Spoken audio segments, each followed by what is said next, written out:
Hello again, everyone, and welcome to Plattsburgh.com coverage of the championship game of the Empire Football League. I'm Rick Knowles. Rob Knowles is with us. We're joined by the head coach of the Plattsburgh North Stars, Pat Kelleher. And Pat, it's been a great season so far. You're looking for big things coming up tonight. Yes, we've had a very good year. I'm very proud of the guys. They've had a great year. They've done a great job, and we're really excited for Saturday night. It's been a tough season. At the beginning of the season, you lost your quarterback. You had to make a quarterback change due to injury, but the stay has really come through with some big games for you.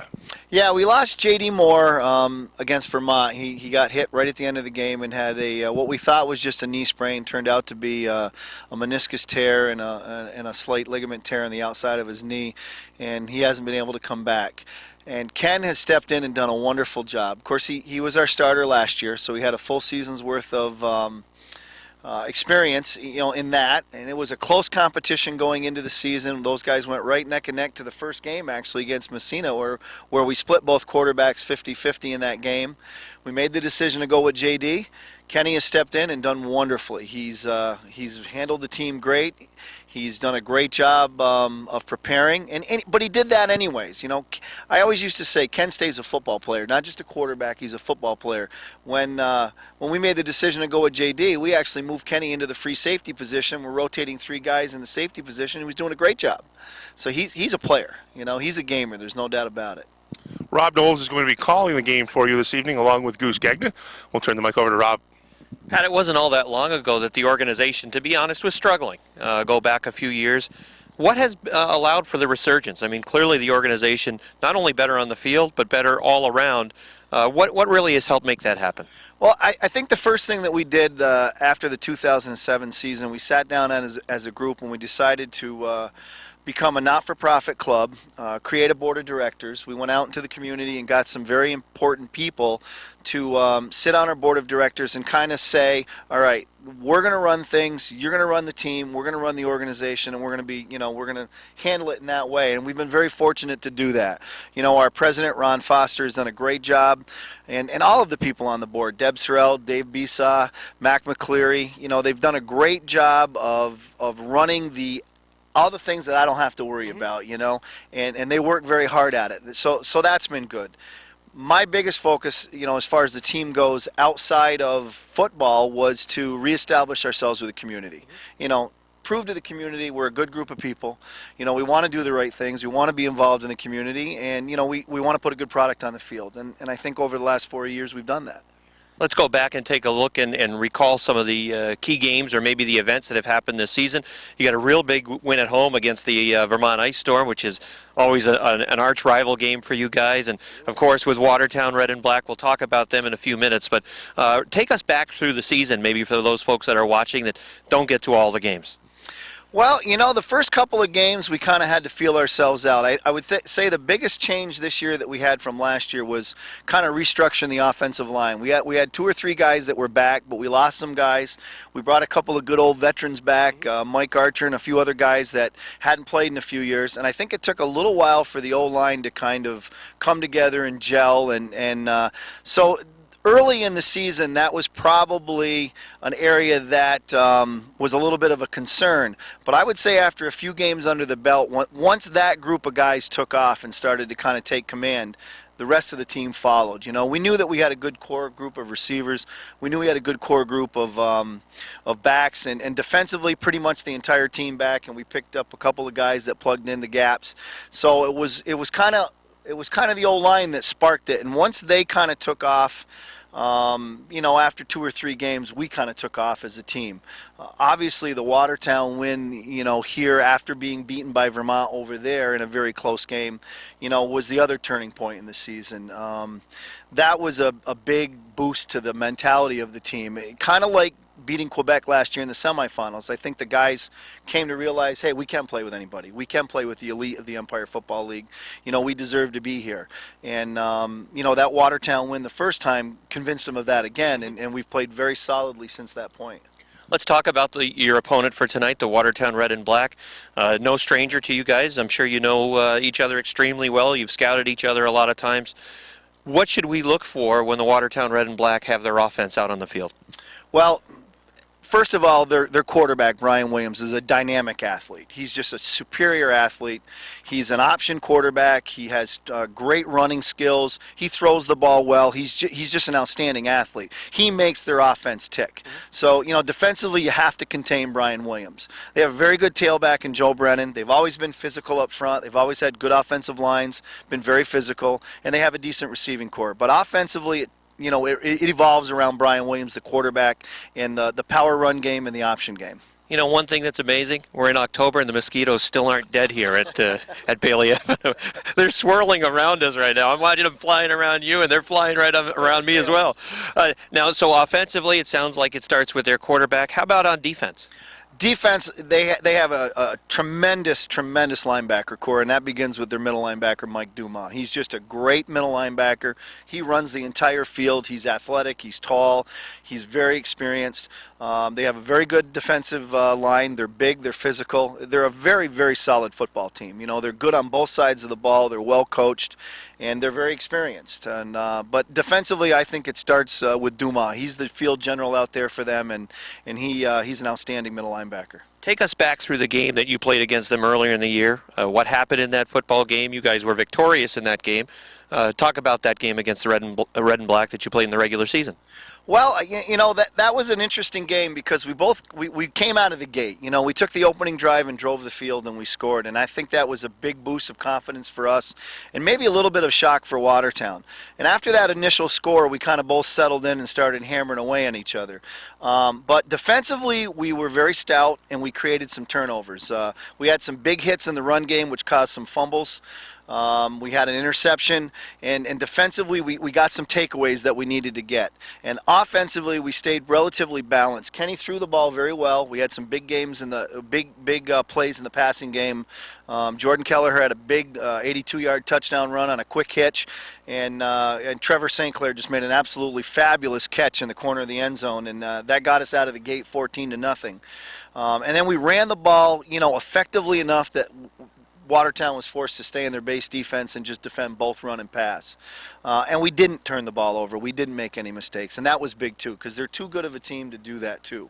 You can't give them the ball, and especially you can't give that running game the short field. And we didn't do that. And that was very paramount in that win. So we've got your thoughts on Watertown, both sides of the football. We got your thoughts on the last game that you played in the regular season against the Red and Black. Now let's focus a little bit more on your club. As you head into this football game, first of all, give us a health status of the team. Always a concern, I'm sure, when you go through a regular season. It really challenges your depth. But how healthy of a football club do you have right now? We're pretty healthy. I mean, we lost JD for the year, and that hurts. Not having that two quarterback situation is always tough. But for the most part, we are healthy. We had a couple guys that were dinged up at mid-season. They're back. So we're relatively healthy. We have lost a couple of guys to injuries, but the depth factor that we have this year and we had last year, when you can dress 50 guys and pretty much are 2 deep everywhere on the field and sometimes 3 deep, when somebody goes down, that depth makes a big difference. And we've been very fortunate to have that depth and talented depth that we've been able to fill the gaps. So I feel pretty good about our health. We're okay.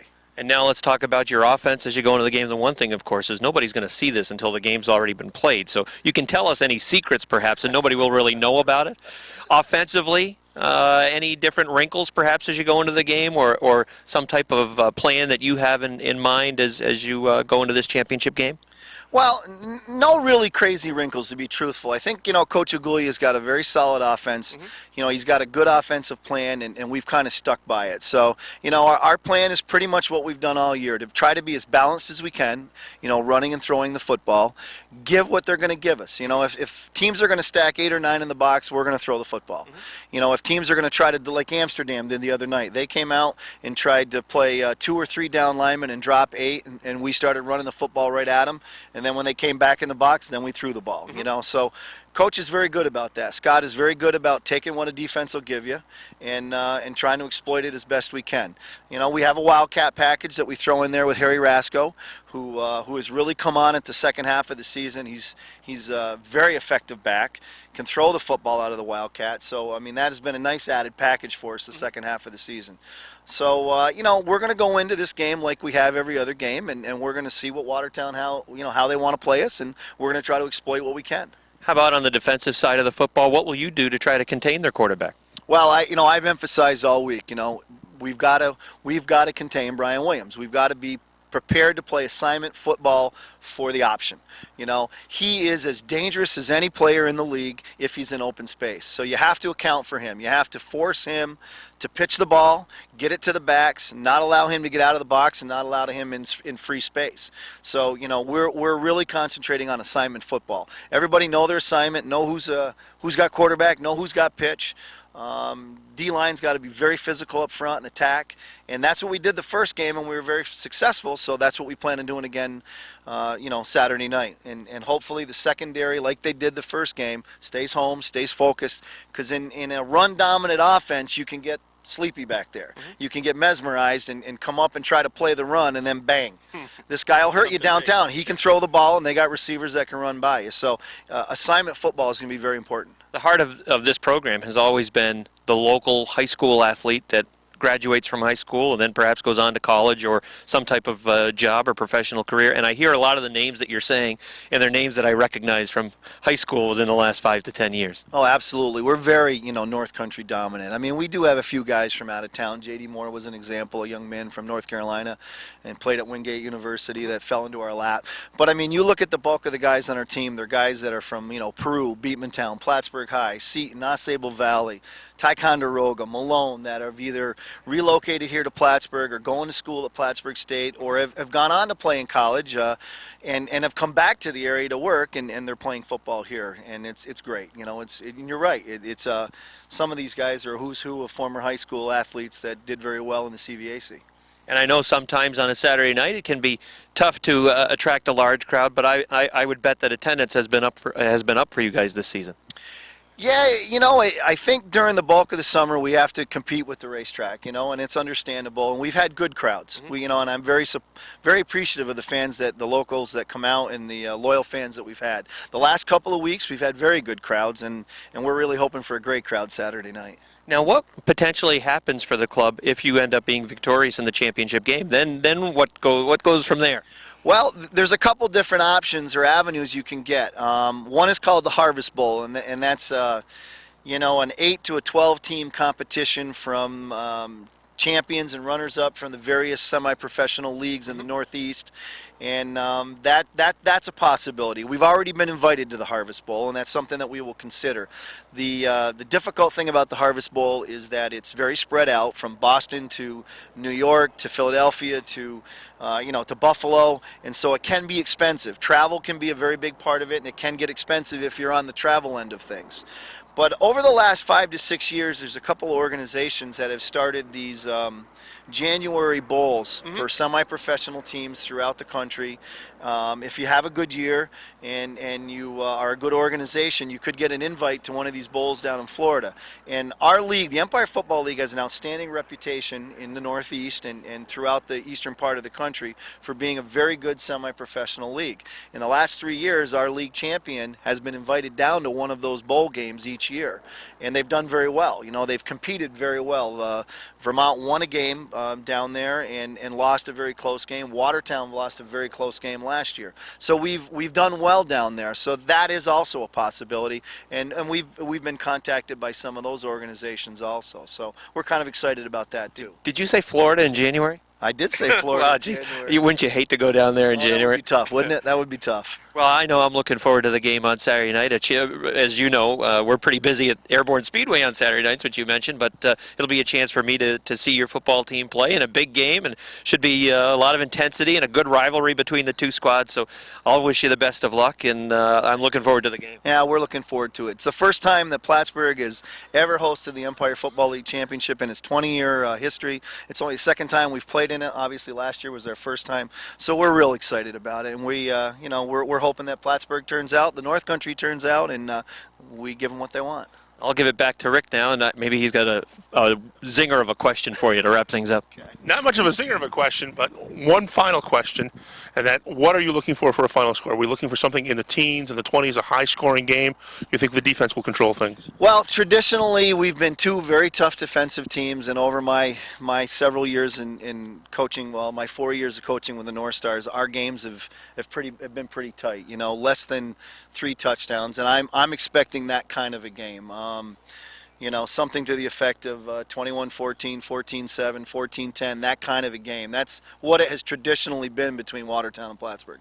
I lied. One more question. Behind a good head coach is always a good coaching staff. You want to give your coaching staff a mention? Absolutely. I have a great coaching staff. I mean, I'm very proud of my coaching staff. Scott Agulia, my offensive coordinator, works very, very hard. He has a great knowledge of semi-pro professional. He does a great job with our offense.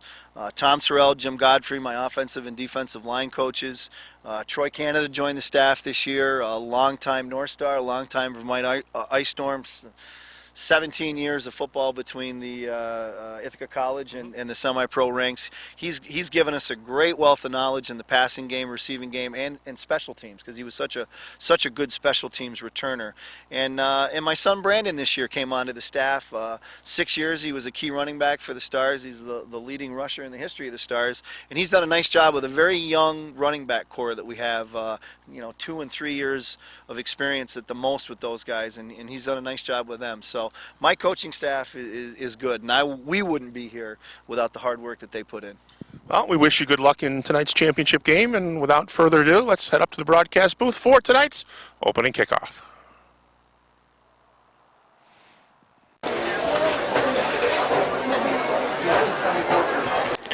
From the Plattsburgh High School Athletic Complex, it's the Empire Football League 2010 Championship Contest. The Watertown Red and Black in town to take on the Plattsburgh North Stars. Rob Knowles joined by Goose Gagnon, and Goose is a rematch from last year's championship game.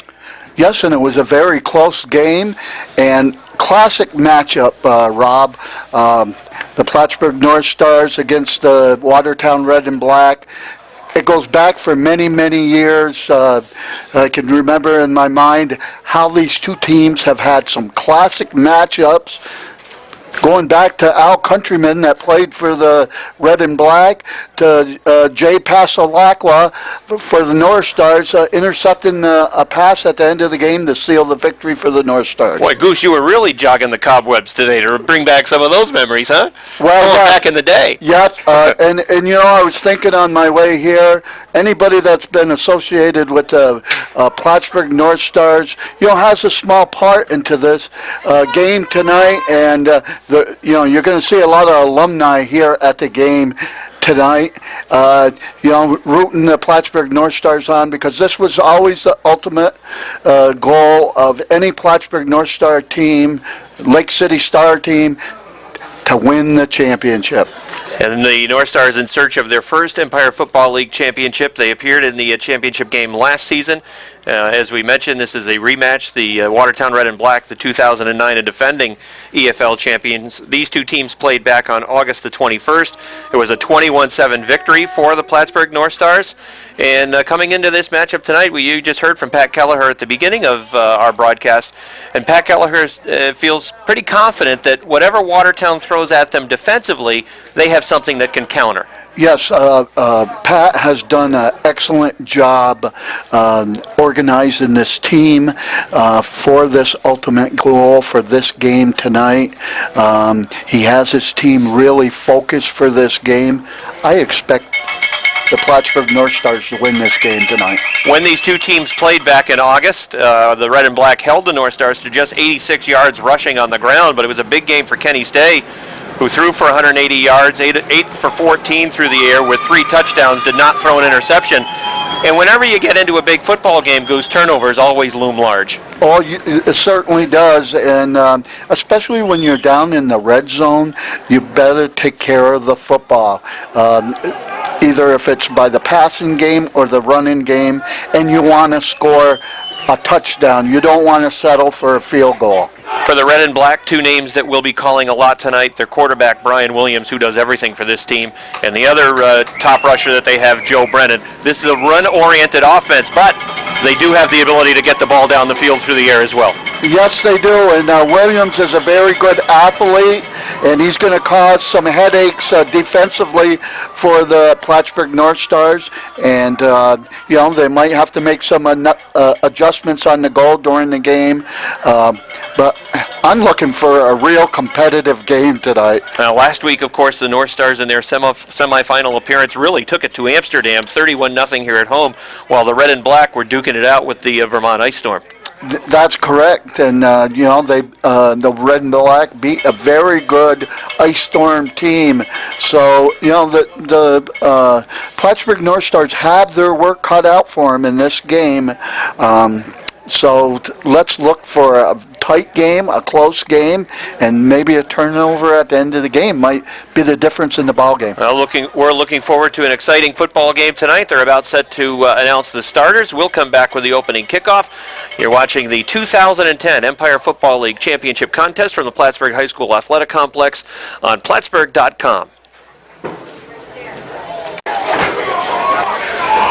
All right, just about set for the opening kickoff. The North Stars won the coin toss, and they have elected to receive. So we'll see the Red and Black kicking off to Plattsburgh, and the North Stars want to get their offense out on the field. And I don't blame them. If I'm winning the toss, I'm taking the football.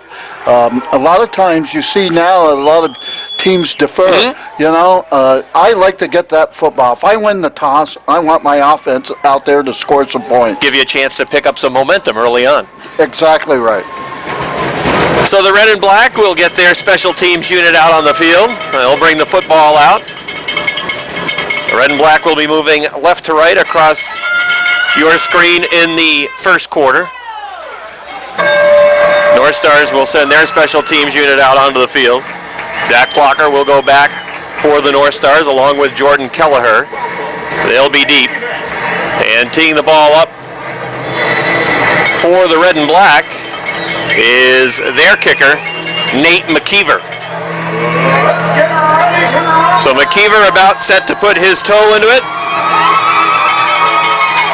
McKeever's been very good for Watertown throughout the season, 6 for 6 in field goals, and he's been near perfect on point after tries. He kicks it down the field, taken by one of the up men at the 23, turns right to the 30, tries to get back to the 35, but plowed down shy of the 35-yard line, and the North Stars will get their offense out on the field. As on the return for Plattsburgh was Harry Rasko, number 39. Harry Rasko, first down for the Plattsburgh North Stars. So here comes the North Stars offense. They'll start out 1st and 10 at their own 33. Kenny Stay calling the signals for Plattsburgh, and he's done an excellent job. Didn't start the year as the starting quarterback, but he's been very good for Plattsburgh. I think he was playing on the defensive side, like safety or something, and that's the type of player he is, wherever you need him. 2 receivers left, a receiver right. Lone man in the backfield is Rasko. He gets nice the first ball. Down carry. Spun away from one tackler, and by the time he's wrapped up, it's going to be about an 8-yard gain for Rasko. Yes, nice hole by the offensive line at the point of attack, and he was through there quickly, picking up 8 yards on the play. So a good start to this drive for Plattsburgh. They're looking at a 2nd down and 2, ball resting just inside their own 41. They'll send receivers, 2 of them to the left. That's Jordan Kelleher and Trevor St. Clair, receiver to the far side of the field. Shotgun formation this time for Plattsburgh. And again, it's Rasko, the lone man in the backfield next to Kenny Stay, who looks to his left, swings it to the outside, passes complete to St. Clair. He eventually gets run out of bounds after picking up the first down. It's going to go for about 6 yards. Completion from Stay to the outside to Trevor St. Clair. High percentage pass there, just a little pass. Stay put it on the money to St. Clair, picks up the first down. So 2 plays and a first down for the North Stars as they move the chains on the far side. They're now looking at 1st down and 10. The ball sitting at their own 46-yard line. Lone receiver right, lone receiver left. I formation this time behind quarterback Kenny Stay, who goes under center. He checks over the defense. Stay, drops back, short drop, throws, complete to St. Clair across the middle of the field. It's going to be almost the first down yardage again for Plattsburgh. Looks like they'll move the chains on the far side. That's good for 11 yards, a quick hit inside. Yes, a quick slant by St. Clair. Stay puts it on the money. Again, quick pass. Getting rid of the ball right away, not holding on to the football because you know that Watertown Red and Black, when you go back to the pass, they're going to put the rush on. Well, that negates the rush by quick passes. 3 plays, 24 yards for the North Stars offense. They're looking now 1st and 10. The ball sitting at the 43-yard line of Watertown. Quick snap. They run the football with Blocker. Tries to get to the outside. Falls forward to about the 40-yard line. It'll be a gain of 3 yards for Zach Blocker. And Blocker is a back that gives you a change of pace with the speed to get to the corner. That's right. 94, Craig Hodge made the tackle for the Red and Black. So a gain of 3. North Stars looking at a 2nd down and 7. Stay goes to the sideline to get the play. Now comes back to the huddle. A couple of first downs already in the ball game for Plattsburgh on this drive that started back at their own 33-yard line. 2nd down and 7. I formation behind the quarterback. Stay. Receivers left and right. Stay. Draw play. They got a roll for Blocker. Blocker's into the secondary. Down inside the 30-yard line before he's tripped up. Well-designed play as they take advantage of the aggressiveness of Watertown. Exactly right. And I'm sure by scouting Watertown and playing them many times, they know that they're aggressive, especially on the defensive line. So using the draw play worked perfectly. That's a 12-yard pickup for Blocker and another first down for Plattsburgh. Nice drive to start the game for the North Stars. They've established a nice rhythm, mixing it up with a pass and the run, and now they come out with a shotgun formation. 2 receivers left, 2 receivers right. Rasco in the backfield next to quarterback Stay. Stay drops, looks over the middle of the field. Good rush on. He's in trouble, but he is going to get sacked. The Watertown Red and Black defensively making a big play, and that's really the first negative play that the North Stars have had on this drive. Yes, and that's the first time that Plattsburgh, on a pass play, we're trying to set up something down the field. And that's why you want to get those quick passes the way they started. You get rid of that football, and it stops from the rush of the Red and Black. So let's see what they call on 2nd and long. 2nd down and 14 for the North Stars. The ball back at the 33-yard line of Watertown. Stars break the huddle, come up to the line of scrimmage. Receiver to the right side, that is Kelleher. 2 receivers to the left. Stay will go under center, and they will run the football. Running to the right side, it's Harry Rasco. He is hit near the original line of scrimmage, getting it close, well, just about to the 30-yard line, so it's going to be a pickup of 3. Steve Roy, 99, last one to climb off the pile for the Red and Black, will get credited for the tackle. So they're looking at a 3rd down and long. It's 3rd and 11 with the ball sitting right at the 30-yard line. They need to get it down to about the 19 to pick up the first down yardage. So a passing situation for the North Stars. They'll have 2 receivers right, 2 receivers left. Harry Rasco in the backfield. Ken Stay working out of a shotgun. Checking over the defense. Now awaiting the snap. He drops back 3 steps, looks to his left, throws it down the field. Receiver open outside. St. Clair has it. He's going to be shy of the first down by a couple of yards. It's a completion that goes for about 8 yards. Yes, and I think that probably the North Stars will go for it on this part of the field. But again, Stay looking for his favorite receivers, St. Clair. And it's an 8-yard pickup on the pass. So it's 4th down and 3. For a field goal. And they will send in Mitch Ryder. And Ryder's been very good. We just talked about how McKeever's been good for Watertown on the season. Ryder as well has been pretty effective on the season. He's at 15 or 17 in point after tries, 4 for 5 on field goals. This is going to be a 40-yarder. 40-yard try for Mitch Ryder. Good snap, ball down, kick on its way, and it is perfect. Right down the middle. What a luxury to have a kicker that can put some points on the board. The Stars didn't want to end this drive with no points. They got 3 points on the board, and I think that's very important. So a 40-yard field goal from Mitch Ryder, and with 9 minutes and 11 seconds remaining in the first quarter, it's Plattsburgh 3, Watertown nothing. All right, North Stars ready to kick off. It's a drive that started back at their 33-yard line, capped off by a 40-yard field goal from Mitch Ryder, and he is set to kick it off. Ryder sends it down the field. Back to receive for the red and black. It's Sean Harks. Oh, They'll run reverse to Lucas Meyer. Meyer coming up. He's got Meyer to the 40. Meyer ran into his own man, and that ended up disrupting the timing of the play. Eventually spun to the ground by Donnie Coolidge, but they throw a little going to the bag of tricks, Goose, on the kickoff return. I like that.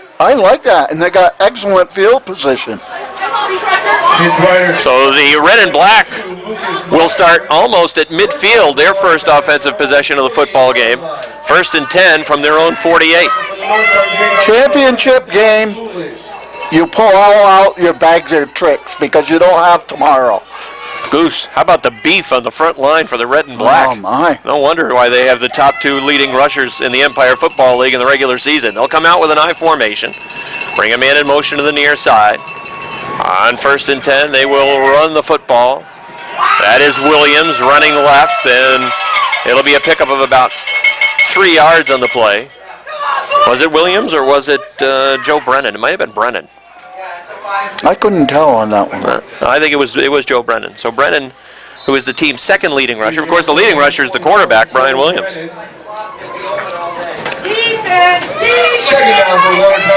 So 3 for Brennan, 2nd down and 7 for the red and black. Quarterback Brian Williams, they like to run the option. They've got an I formation, 2 receivers to the left and a receiver to the right side. Bring a man in motion to the near side, North Star showing blitz. They will run again. Brennan trying to break through the line. Not much there. Good job by the defense up front. Excellent. Right up, going right up the middle. And a host of North Stars making on the tackle. 3rd down play here. So we'll give him 3 on that 2nd down carry. They're looking at a 3rd down and 4. Ball sitting at the 46-yard line of Plattsburgh. 3rd down for the red and black at the Plattsburgh. Red and black break the huddle, come up to the line of scrimmage. They'll send Lucas Meyer to the right side. Now Wide to the left side is Nate Bryant. Go ahead. This is where Williams can cause all kinds of headaches. They'll bring a man in motion to the near side. That's Miles. And they will run option. It is Williams. And brought down on the play by Josh Nephew. Excellent play, fought off the blocker and made the tackle on 3rd down. And hey, your offense goes out, scores 3 points. Defense 3 and out. They're getting the ball back to the offense. Excellent job by the defense. Nephew knifing through the line of scrimmage to make that tackle, a 3-yard loss on the quarterback, Brian Williams. So it's now 4th down and a long 6, almost 7 for the red and black. They are in punt formation. And the North Stars have Kelleher back standing just outside his own 10. It's a line drive kick. Kelleher watches it bounce off the 16, now takes the big hop. Gets to the 15 to the 20, tries to break out of a tackle. He is He's still going! On his feet to the outside, gets out to the 30-yard line. It looked like he was done about the 22, but he was able to spin away. Kept the legs going. They were tackling him high. Nobody wrapped his legs. He just kept the legs going. Jordan Kelleher was able to churn out to the 30-yard line. There's an injured red and black player on the field, and they'll get their personnel out to attend to the injured player. And with a timeout on the field, we'll also take timeout. The score, Plattsburgh North Stars 3, the Watertown Red and Black, nothing. So a 3 and out for the Red and Black. The injured player for Watertown in special teams was Peter Casadas. He was able to go off the field under his own power. And the North Stars, who did some nice things on their first possession, get their offense right back out on the field. 1st and 10. They will start this drive at their own 30-yard line. There was a penalty on the punt against the Red and Black that was declined after the excellent effort from Kelleher bringing the ball out to the 30. 2nd possession of the football game for the North Stars, starting at their own 30-yard line.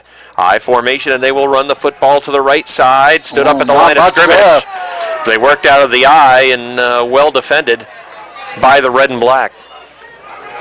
Was it Marvin Jenkins? It was Marvin Jenkins on the carry for Plattsburgh.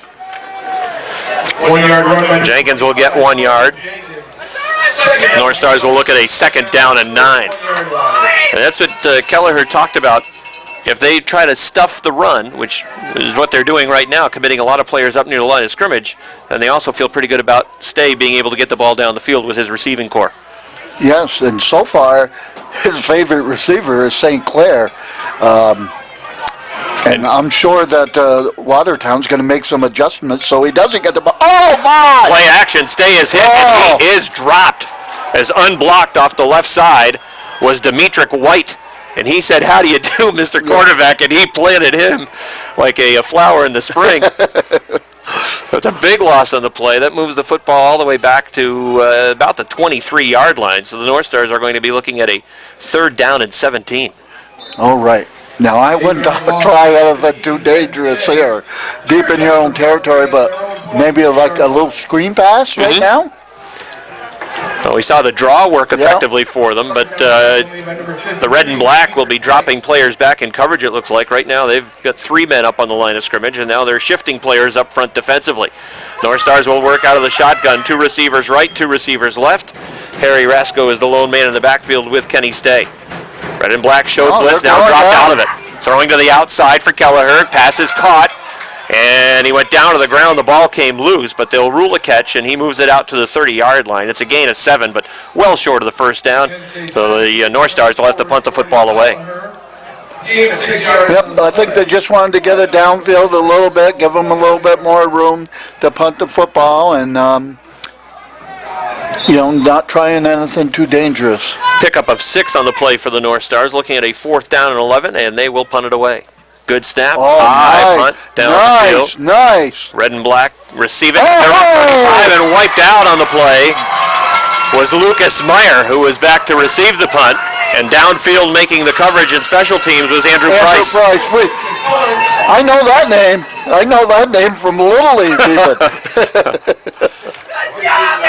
So a good job in special teams by the North Stars, and you really have to credit the punt as well. Good hang time on that punt. Yeah. Chris Fish, I believe, punted the ball. So the red and black will start their second offensive possession at their own 35-yard line. 3 minutes and 30 seconds remaining in the first quarter. It's 3-0 Plattsburgh. Boy, that offensive line is huge. Williams is under center. And then they put a man in motion. That is Miles. Miles, a big guy himself. And they'll run option with a pitch to the outside to Brennan. Brennan got a hit at the line of scrimmage. Who was that stepping up to make the hit? It looked like it was number 38 for the North Stars. That's Shane Reset. He made the initial pop, and that busted the timing of the play. Yeah, defended very well by the North Stars there. That was the 3rd carry for Brennan. 3 carries now for 6 yards. Well, Brennan paid for that one. I guess they'll give him credit for a yard on that. 2nd down and 9 for the red and black. Ball sitting just inside their own 36. But a fairly quick first quarter. 2 minutes and 40 seconds remaining in the first quarter. North Stars picking up a 40-yard field goal from Mitch Ryder on their opening possession, marching down the field to set up Ryder's 40-yard field goal. Now the red and black up at the line, looking at a 2nd down and 9. I formation behind quarterback Williams, wants to pass, throws to the outside. And it's over the head of the intended target, Lucas Meyer. So the first pass from Williams is off target. And that'll set up a 3rd down and long.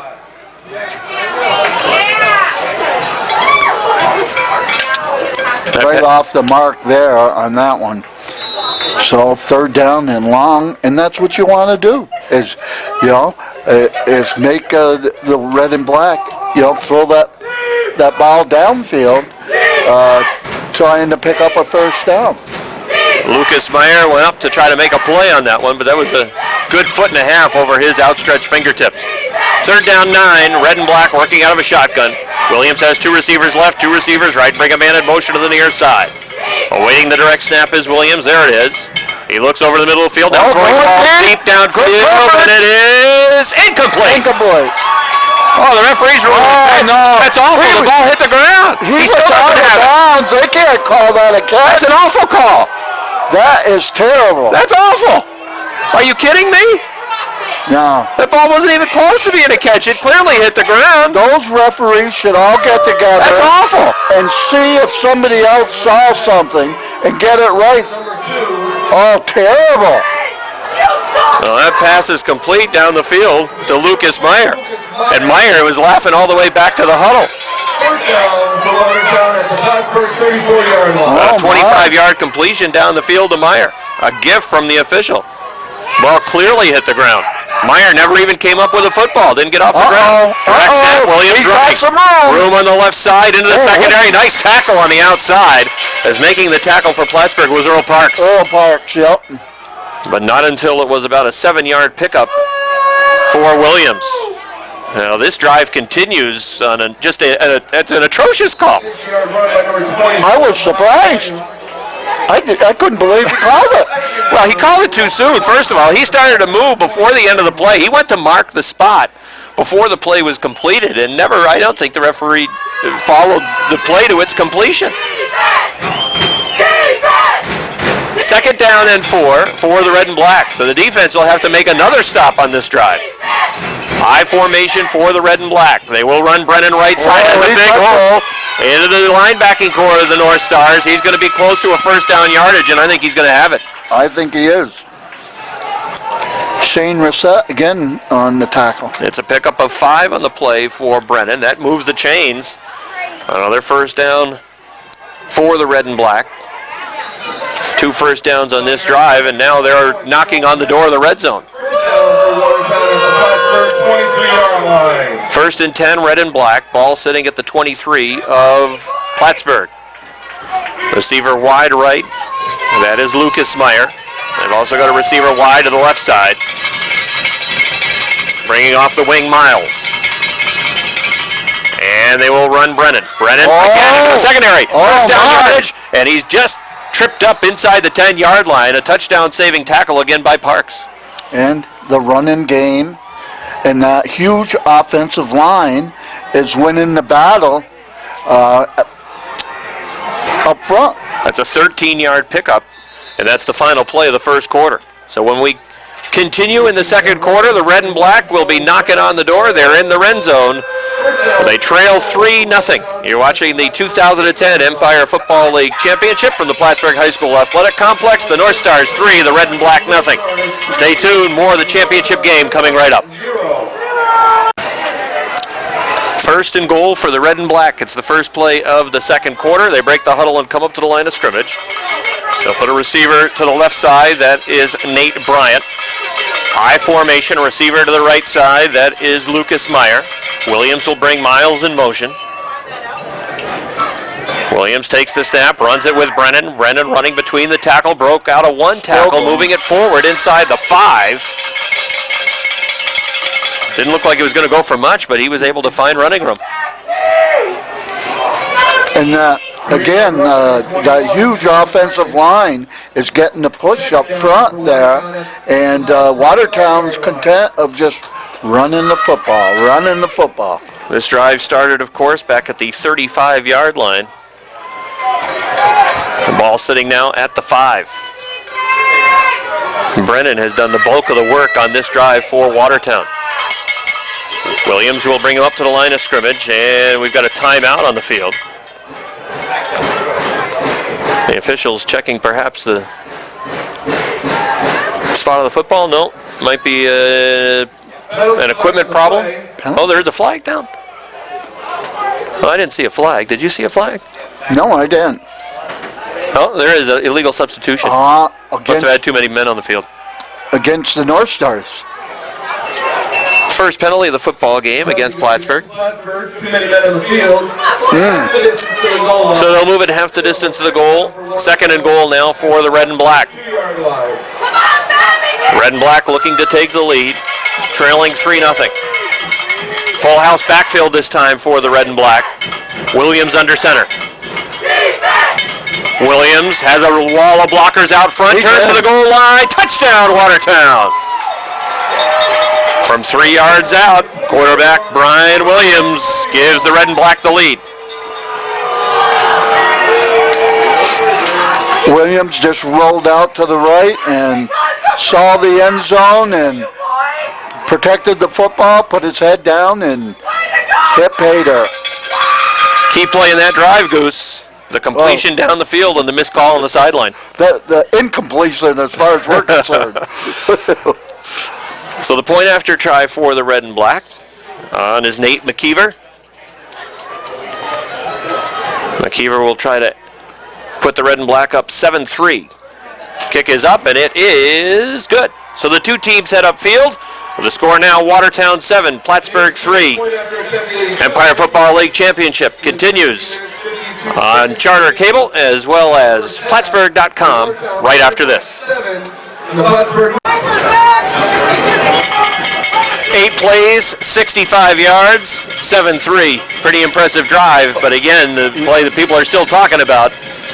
And I agree, but, things are not, during the course of the game, things are not going to go your way all the time. Here are the North Stars on the return. They'll bring it back out almost to the 40-yard line, so they'll have good field position. And you're absolutely right. In a football game, there are ups and downs, and you need to be resilient. That's exactly right, and you just got to forget about that play, and and continue on, and that's history now. Got to bounce back, see if the offense can make something happen again. Looking at a 1st and 10, ball sitting at their own 41-yard line. Jordan Kelleher on the return for the North Stars, bring it back to his own 41. They'll start this possession, their first of the second quarter, with a shotgun formation. 2 receivers left, 2 receivers right. 7-3 Watertown. They've just taken the lead. Stay looks down the field, throws over the and it is incomplete. Receiver got hit and popped just as the ball got there. The intended receiver was Chris Fish. Nice job by the secondary at Watertown.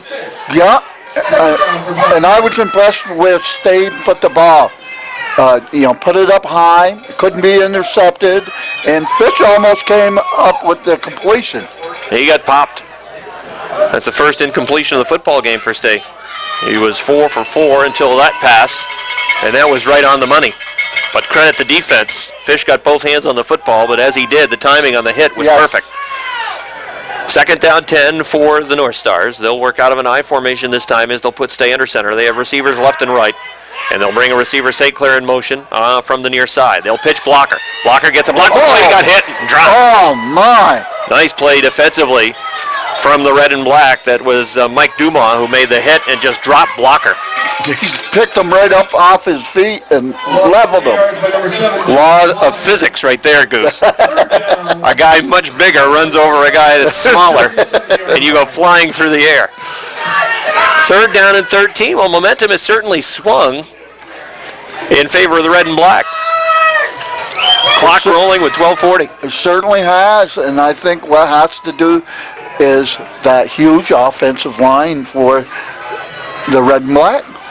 3rd down and 13 again. Dropping 8 men back. Stay wants to pass. Just 3 men on the rush, and they're putting pressure on Stay. He's in trouble. Has to get rid of it down the field. And it is incomplete. That ball hit the ground and bounced into the intended receiver, Jordan Kelleher. The referee saw that one. So it's a 3 and out for the North Stars. They're going to have to punt the football away. But again, you got to credit just 3 men on the rush that time for the red and black, and those 3 guys were able to create some havoc for Kenny Stay. And I think it all comes back on that series as on the 1st down. If you can get good yardage on that 1st down, 5, 6 yards, it opens up so much. Well, they will punt the ball away. Fish with another high punt down the field. Fair catch signaled for. Ball lands about the 31, bounces back towards the 30, and then it's down by Plattsburgh just inside the 30-yard line. So the red and black, with their offense just having completed a 65-yard drive, will get their offense back out on the field, leading 7-3. Yes, and I think this is an important defensive series for the Plattsburgh North Stars. I think it's really... They can't give up any points. You don't want to get behind early in the ball game. And I think this is an important series defensively for the North Stars. Let's see what happens. 12 minutes remaining in the half. 1st and 10, red and black. They'll start this drive at their own 35. It was a lucky spot for them on their last possession as they were able to, they'll start rather this time at their own 30. And they will run the football with Brennan. Brennan hit at the line of scrimmage, falls forward for a gain of almost 5 on the play, so a pretty good 1st down pickup for the red and black. It sure is. Anytime you can get 5 yards on 1st down. 2nd down for Watertown at their own 35-yard line. So they'll look at a 2nd down and 5 from their own 35. But one guy who's been creating a lot of trouble for Plattsburgh has been Dan Roble. Big number 95, works on the defensive line for Watertown, and again on that 3rd down and long, they rushed just 3 guys, and they really made it difficult for Kenny State to get set and deliver that ball down the field. Plattsburgh has to do a better job handling that pass rush. But now 2nd down and 5 for the Red and Black. They'll run option. Williams turns up the field, hit and dropped after a short pickup on the play. In on the stop for Plattsburgh, it looked like it was B.J. Godfrey. It sure was, Sid. Nice tackle. You can't give Williams too much room or he'll break it. They've contained him pretty well. He's run 4 times for just 7 yards. Godfrey with a stop. This defense would like to get off the field. Big play right here, Goose, looking at a 3rd down. Try to regain a little bit of momentum, which right now is running with the Red and Black. 3rd down, long 3, almost 4. We'll call it 4 for the Red and Black. They'll run a tight formation, 1 receiver to the right side of the field. 1 man behind Williams. Here comes the blitz from Plattsburgh. Williams rolling right, trying to find room, wants to throw, throws underneath, passes complete. It'll be 1st down yardage as he is able to get it to Lucas Meyer. There's a man down on the field for Plattsburgh, but it's a completion for Watertown. That'll move the ball out to the 45-yard line, a pickup of 9 yards. You're crooked.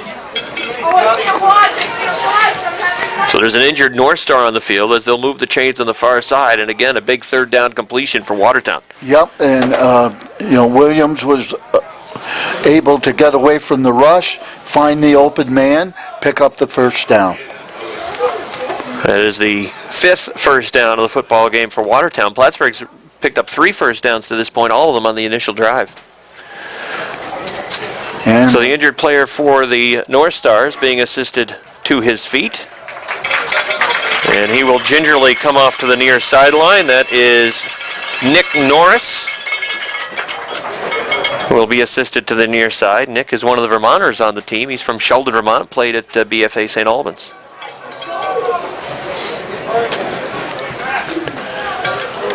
So Norris gets help off to the sideline.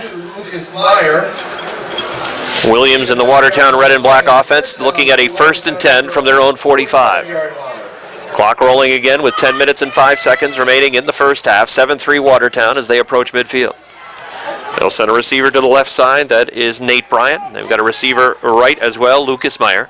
I formation this time behind the quarterback, Brian Williams. He's pretty good on the news as well on NBC. Williams going to run the ball with Brennan. Brennan hit at the line, but again falls forward. It's going to be a pickup of 4. And as you said before, Goose, if you can get 4 or 5 yards on that 1st down carry, then you're setting yourself up pretty well. And Watertown is content, run the football, pass when we have to, and that's their game. 2nd down and 6. Red and Black offense is certainly playing with some confidence right now. They've got a good rhythm going as their last drive resulted in 6 on the board. And now this drive, which started back at their own 30, has moved some 19 yards, almost to midfield. They'll bring a man from the wing in motion to the far side. That is Marcus Miles. And they will run with Brennan as they go misdirection. Brennan's into the secondary. Brennan with 1st down yardage down to the 35 of Plattsburgh before he's finally tripped up. Or it might have been Coolidge again in on the stop for Plattsburgh, or it was Coolidge or Painter. I think it was Joey Painter. And a nice hole at the point of attack for the Red and Black. And the running backs are picking up huge chunks of yardage. 16 yards for Joe Brennan. Brennan has been a workhorse in this 1st half for the Red and Black. Unofficially, he's got 54 yards to this point on 2, 4, 6, 8, 9 carries. 9 carries, 54 yards. That's 6 yards a carry on average. He'll take that to the bank. You betcha. 1st and 10. Miles in motion. I formation this time behind Williams, and Williams going to roll. And this is run all the way for the quarterback. Williams trying to get to the corner, does. It's going to be another good pickup for the Red and Black. He'll fall down inside the 30-yard line. It'll be a pickup of 5, almost 6 on the play for Watertown. And Watertown driving again. Actually, by the time they're done spotting the ball almost to the 25, it's a 9-yard pickup. That's his best carry of the football game. 26-yard line. So now 2nd down and 1. And Plattsburgh not able to solve the riddle right now, the offense of the Red and Black. And it's not like they've been fancy. A lot of the same packages and same formations that they're working out of. I formation behind Williams. Again, receiver left and right. Miles across the formation.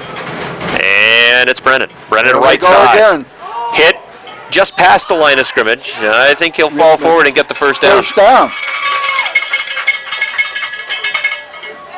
They do a better job containing Joe Brennan that time, allowing just a couple of yards, but 2 yards is all they needed to get the first down. They'll move the chains again on the far side. 1st and 10 for the Red and Black at the 24. And another long drive by the Red and Black. Red and Black are going to use a timeout. So with a timeout on the field, the score Watertown 7, Plattsburgh 3. Empire Football League Championship continues next. 1st and 10, Red and Black, as they use the first timeout of the half. They'll put 2 receivers to the right side, a man wing right, and the lone man in the backfield behind Williams is Brendan. Williams will go under center. Overload on the right side. Let's see what the Red and Black want to do. It's Williams pitching late to Brennan. Brennan getting to the outside. He's got 5, he's got 8, he's got almost 9, almost a first down. Good pitch by Williams, and Brennan, just a lot of running room outside. Yes, it was. And somehow the North Stars are going to have to figure out what can we do to stop this, because the Red and Black are having their way offensively. And it's nothing really fancy, you know.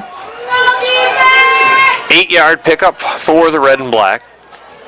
This time they'll go back working out of an eye.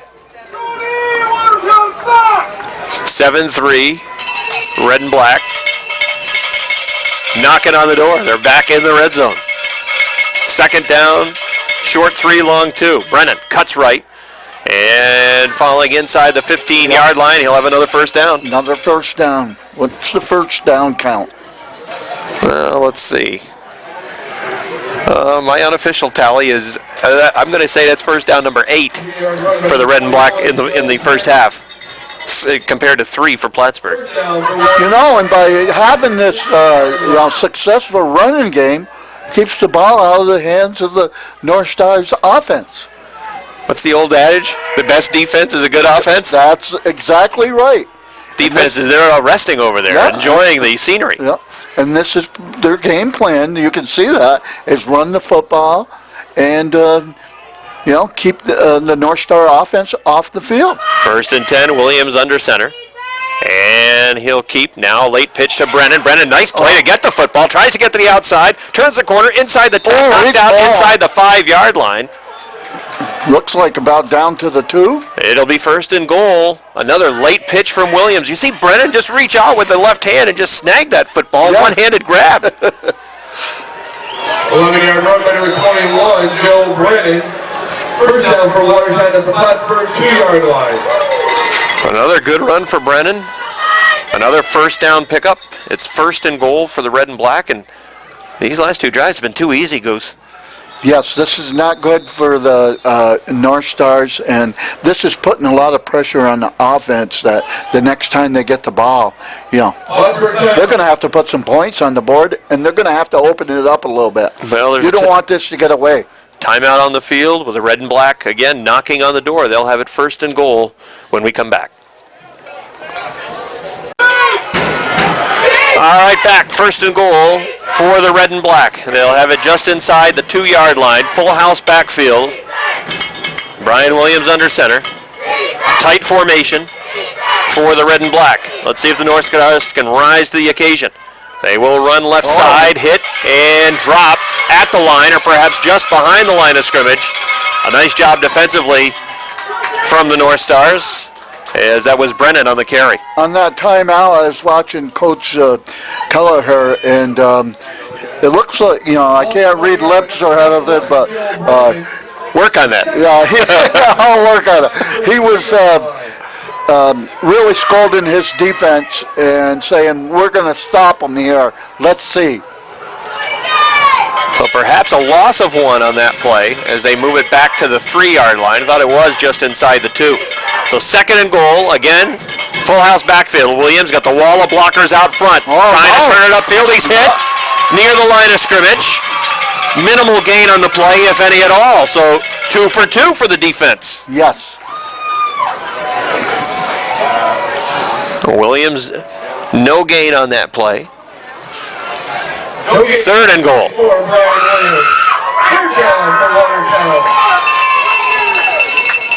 Defense trying to make a stand here. Trailing 7-3. The North Stars certainly needing another big defensive stop. Watertown's going to talk it over. Looking at third down and goal from the 3. Brian Williams calls the second timeout of the opening half for the Red and Black. We'll come back with the third and goal play. It's the Red and Black of Watertown 7 and the Plattsburgh North Stars 3. Third and goal. Pat Keller coming off the field after imploring his defense Big play. for a stop. Big play. Late in the first half, 3:24 remaining. Red and Black leading 7-3. Full house backfield has failed the first 2 times. They're in that formation again. Brian Williams under center, awaiting the snap. Williams has the football, wants the pass, he says he throws, it's incomplete. He got hammered. Trying to go to the back corner of the end zone. Pass was incomplete. The intended receiver was Nate Bryant in the back corner of the end zone. Well defended by the North Stars. Yeah, Earl Parks on the rush, number 33. Brian Williams now 2 for 4 in the football game. So Watertown, they're going to have to settle for a field goal. This is a big stance by the North Stars. They couldn't afford another touchdown now. This turns into a 21-yard field goal try from Nate McKeever. Good snap, ball down, kick on its way. It's a line drive kick that goes right between the uprights. Well, 3 is a heck of a lot better than the way things were going to look for Plattsburgh, as it was first and goal from the 3-yard line. Red and Black could not convert. It's Watertown now leading 10-3. The North Stars will have 3 minutes and 14 seconds to work with, Goose. Yes, and I think the offense has got to do something here offensively and get some confidence, because right now the offense isn't playing with too much confidence. They had that first series where they moved the ball, and they haven't done anything since then. The last 2 possessions for Plattsburgh offensively have been 3 and outs. So the field goal from McKeever makes it 10-3 Watertown. That drive for Watertown to finish off with McKeever's field goal, 13-play drive that started back at their own 30. So they marched at 67 yards, could not get to pay dirt, but they're up by 7 now after the McKeever field goal, and he will kick off. It's a short kickoff that'll be taken at the 25-yard line by Kelleher. Kelleher 35. Kelleher breaks a tackle, trying to get to the 40, hit up past the 40-yard line. And again, the North Stars offense will take the field with pretty good field position. Very good field position. Let's see if they do something with it. The offense had a lot of time to talk about, what can we do? And number 4, Jordan Kelleher. It'll be 1st and 10 for Plattsburgh. They have the ball at their own 43-yard line. As they break the huddle and come up to the line of scrimmage, they come out in a running formation. They will stay under center. They've got a receiver left, 2 receivers right, I formation. Quick hit as they run the football and plowing forward. Secondary, it's Harry Rasco, and by the time he's tripped up, he's close to first down yardage. Excellent, excellent. It didn't look like they was going for much there. And then all of a sudden he broke loose. He was able to snake out of that pile. Well, we'll give him 9. It looked like it perhaps might not be a real generous spot for the North Stars. It looked like he was closer to that first down marker. But it is a 9-yard pickup for Rasco. He's run 3 times for 20 yards. Second down and 1. And again, a quick hit. Rasco into the secondary, breaks through the line of scrimmage. He's down to the 40-yard line. Just inside the 40 is where they'll spot it. Another quick hit and another good carry for Harry Rasco. Well, time's a factor, too. 2 minutes, Rob, and we're 40 yards away here. And they're going to have to At the Watertown 20-yard line. get up there, set a play, maybe call a couple plays. The first downs have picked up a couple of North Stars have picked up a couple of first downs in this possession. That's the first time they've had a first down since their opening drive of the football game. 2 first downs on this drive for Plattsburgh. 2-minute warning on the field. They break the huddle and they come back up towards the line of scrimmage, looking at a 1st and 10. The ball resting at the Watertown 40-yard line.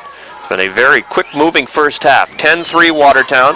North Stars looking to drive late in the half and recapture momentum, which they really have not had since the first quarter. 2 receivers right, a receiver left. I formation, and Stay is rolling to his right. Throws the ball downfield. It is underthrown, and the ball was incomplete as it bounced into the intended receiver. That was Kelleher. Today's pass incomplete. 2nd down for Plattsburgh. Stay now 4 for 7 in the first half. North Stars will look at a 2nd down and 10. The incompletion stopping the clock, 1:55. North Stars still have a full complement of timeouts to work with. 2 timeouts. They used 1? Yeah, I think so. I think you're right. 2 timeouts to work with. So 2nd down and 10. St. Clair goes right. Kelleher left. They've also got a man slot. And maybe Kelleher's slot left. I formation. Stay under center. And they will run. Rasco knifing through the line, trying to stay on his feet. Oh. Nice play by a red and black defender who just grabbed on and wouldn't let him go. That was Kirker. Dylan Kirker, who was able to wrestle him and maintain pretty good leverage on him. Rascal's getting up slow. Might have been Dumas, who was in on the stop defensively for Watertown. Rascal's coming out of the game. He took a shot there. He seems to be okay, but coming over to the sidelines, jogging over, he looks like he's okay. Picked up 4 on that last carry, so it's 3rd down and 6 for Plattsburgh. They're in 4-down territory with 1 minute and 13 seconds remaining in the first half. Clock is rolling. Shotgun formation.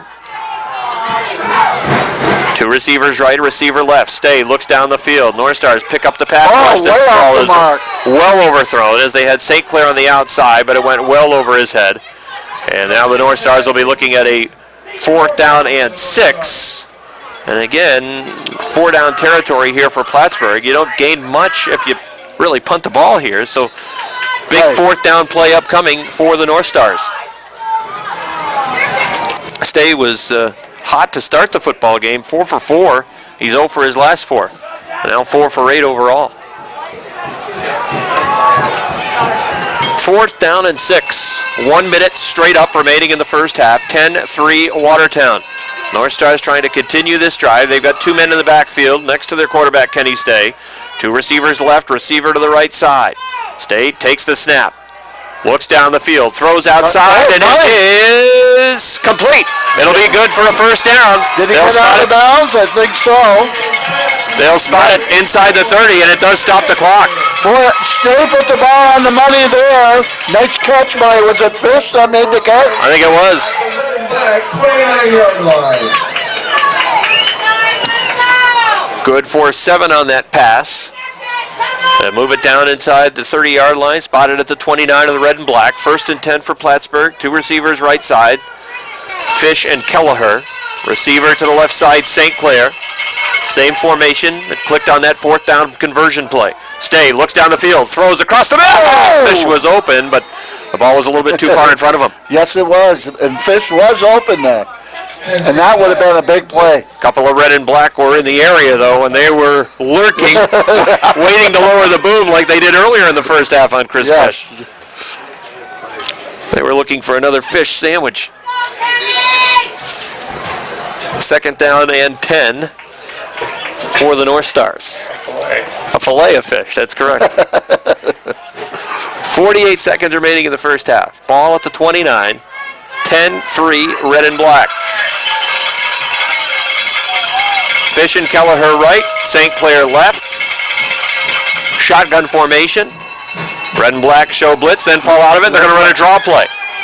Draw play to Rasco. He is hit near the 25-yard line. Timeout, Stars.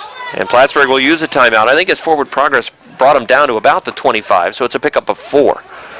So the Stars still have another timeout, 40 seconds. So we'll talk about this, what they're going to try. That's where they will spot it at the 25-yard line. Third down and 6. One of the things I noticed in that first series, St. Clair was getting open a lot, and since then we haven't seen a pass his way, and Watertown has taken that away. They made some adjustments there. So Stay is now being focused, it looks, on Fish.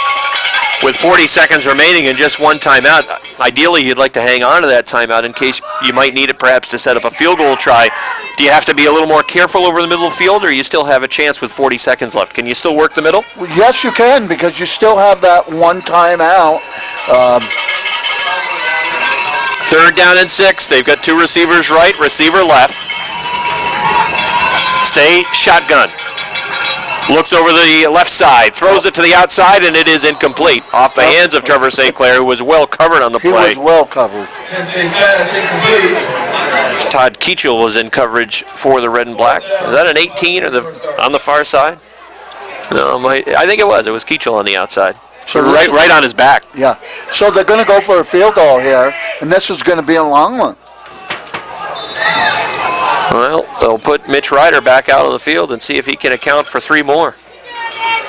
This is going to be about a 42-yarder. And, it's a fake. They're going to run Keller to the outside. They get penetration up the field and says no chance. No chance. They tried to catch the red and black off guard, and you know who wasn't fooled at all? Adrian Paris. Yeah. Adrian Paris, number 25 for the red and black, made the play, and he was off on the snap.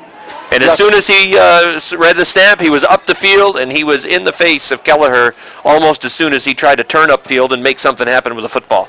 They missed a face mask. They did. I wonder if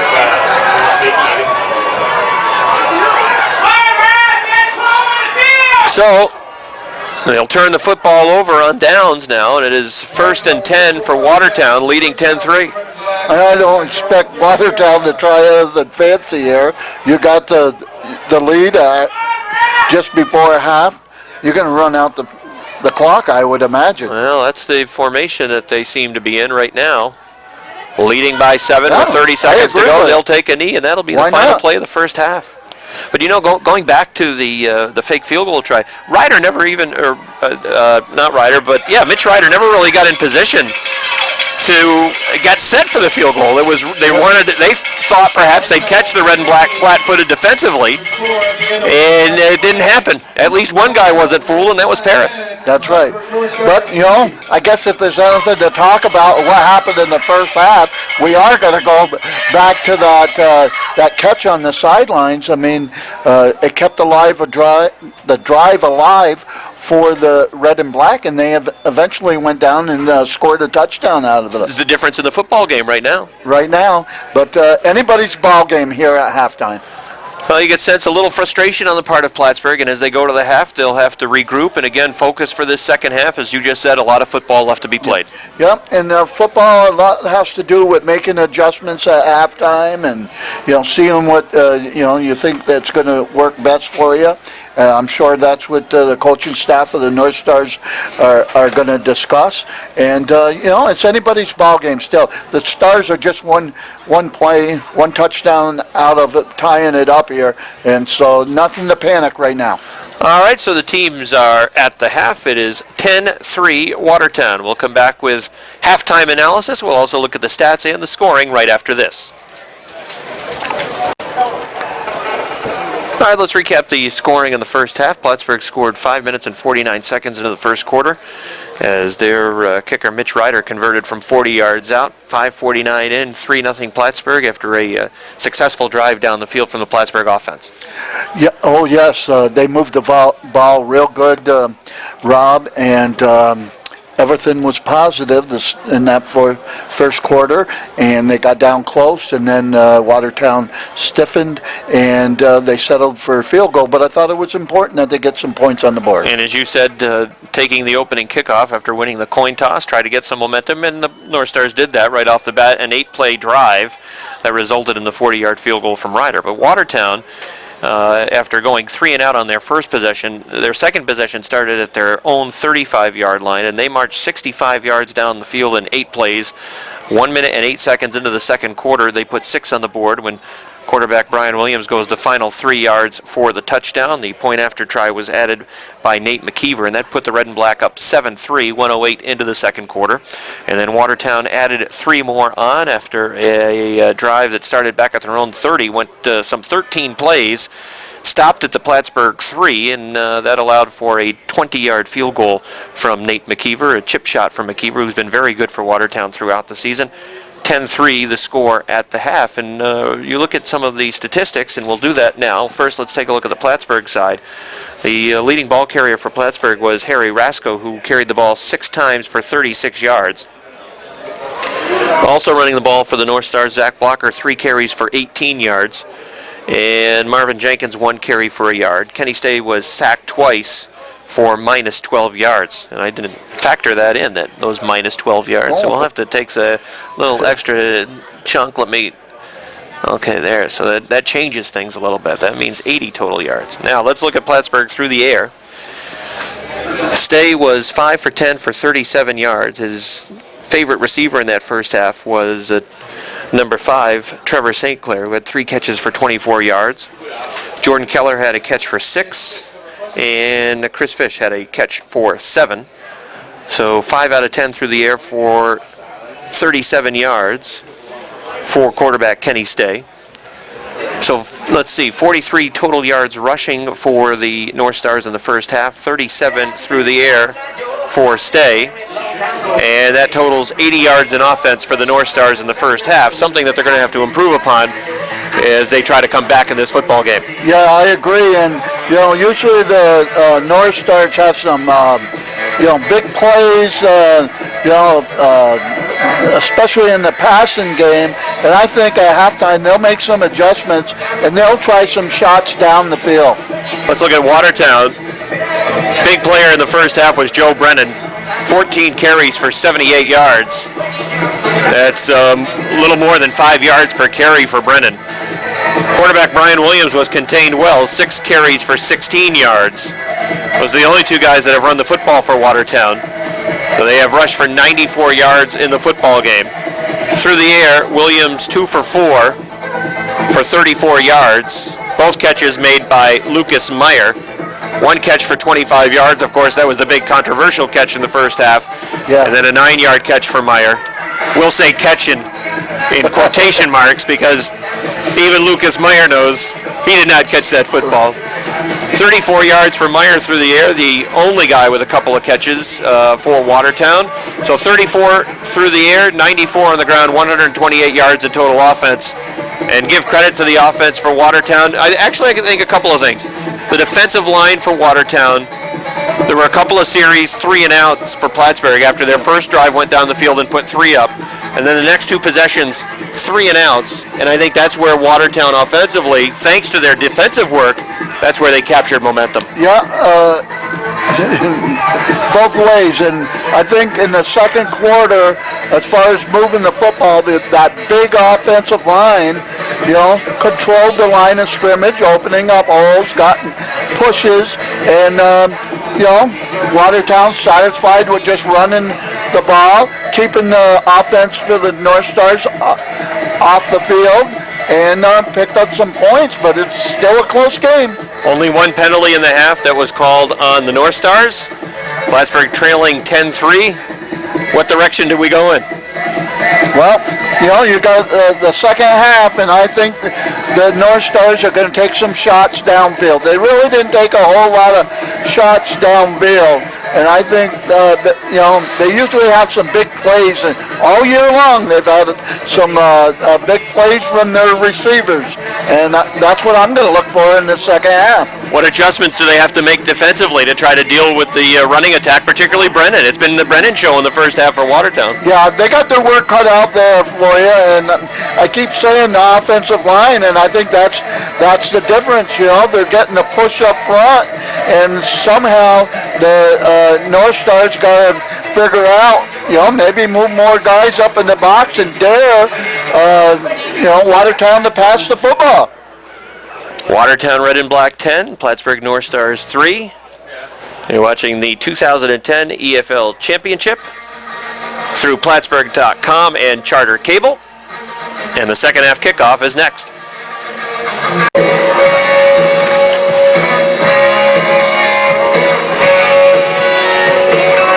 Getting set for the second half kickoff.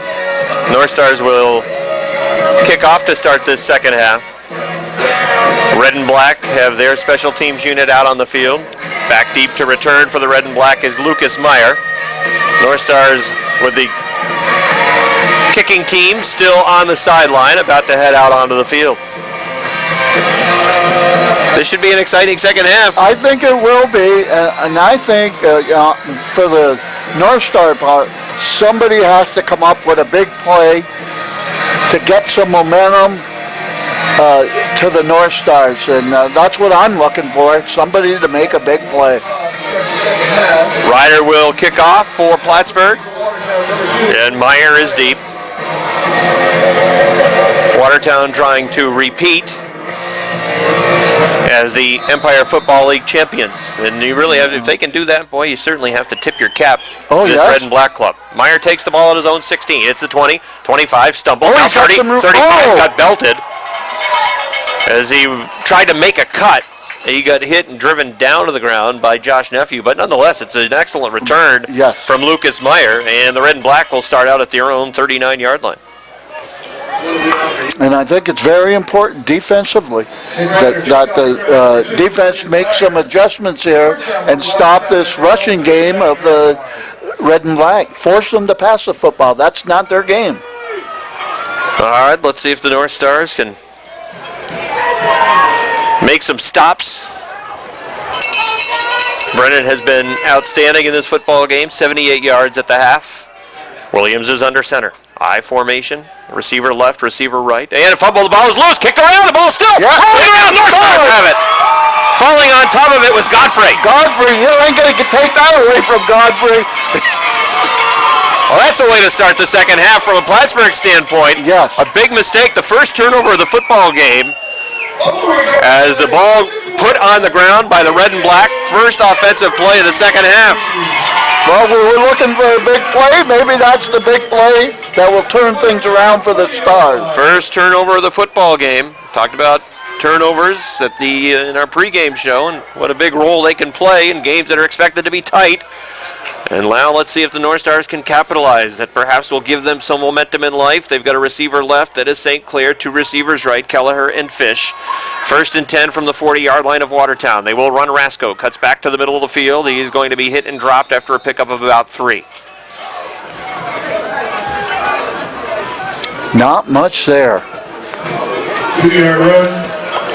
Number 39, Harry Rasco. Actually, they'll spot it back at the 38-yard line. So it's, well, we'll keep it at 3. We'll be generous and give them 3. Okay. We'll call it 2nd down and a long 7. Red and Black leading 10-3. They got a field goal from Nate McKeever and a 3-yard touchdown run from Brian Williams.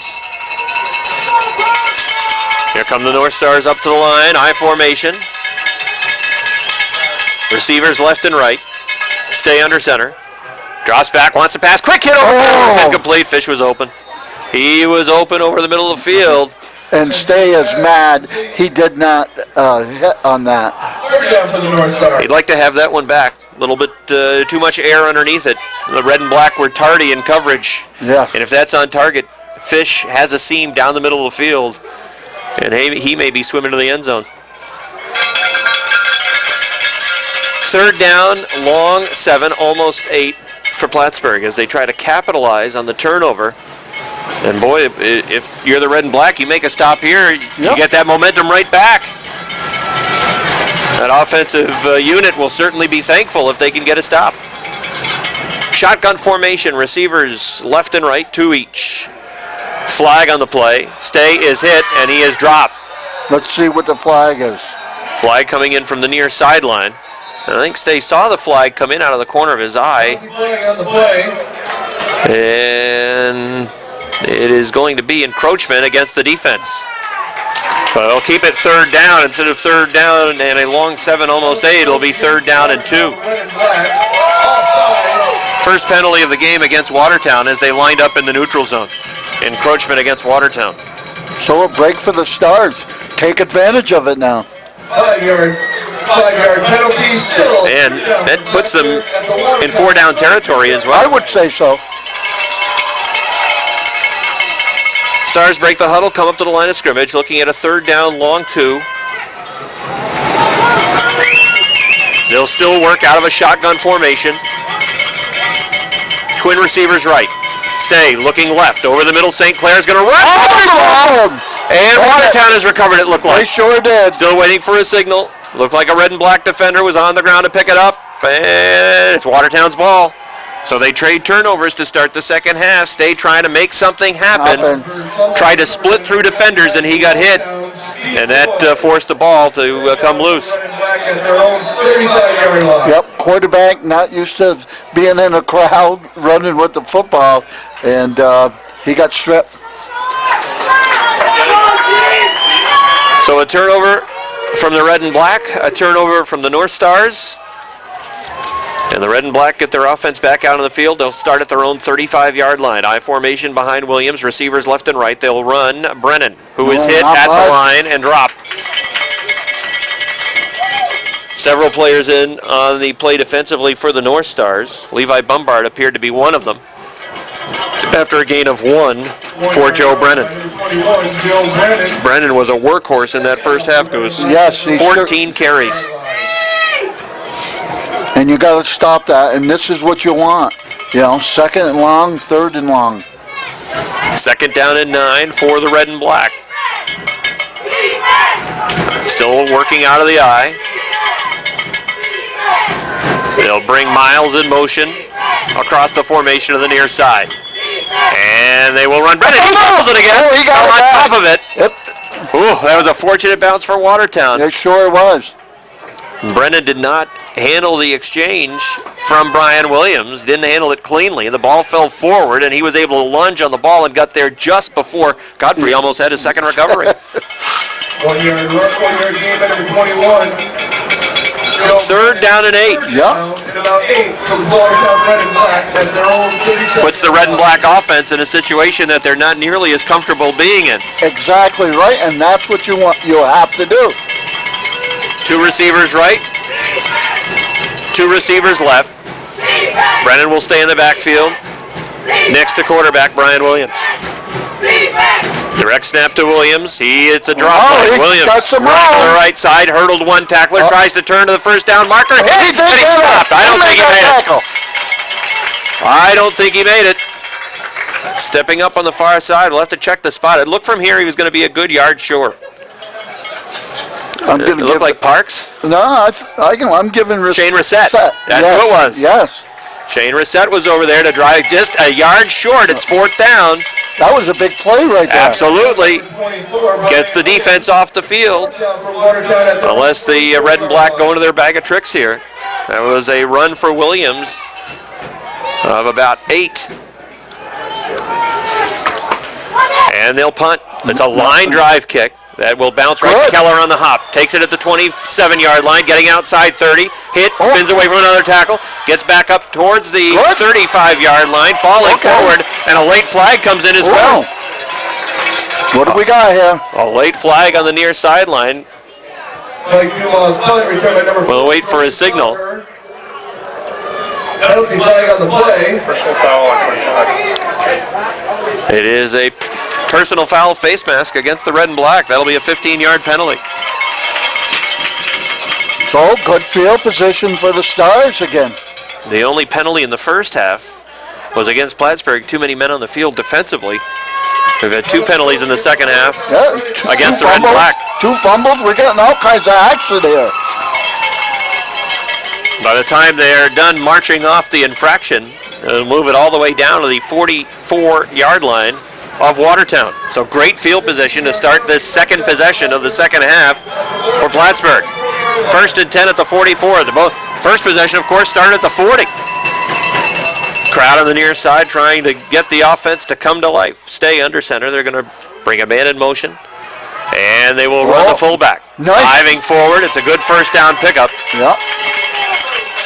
Quickly through the hole. That's Roscoe again. Was it Harry Rasco? Indeed it is. And it's a gain of 5 for Harry Rasco. Harry Rascal with a gain of 5 yards. Second down for Plattsburgh at the Watertown 39-yard line. Second down and 5. Let's see if the North Stars will try to go conventional on this drive and perhaps try to make things happen on the ground. Receiver right, receiver left, stay under center. And it is Rasco cutting outside. Rasco has 3, Rasco has 4. Rasco's got a first down inside the 30. Before he's finally driven out of bounds at about the 26 or 27-yard line. Looks like he was going to break off tackle there and then saw something to the outside and took it outside and picked up the first down. And, this running game is great, for the Stars. Then you can start your play action passing. 12-yard pickup for Rasco.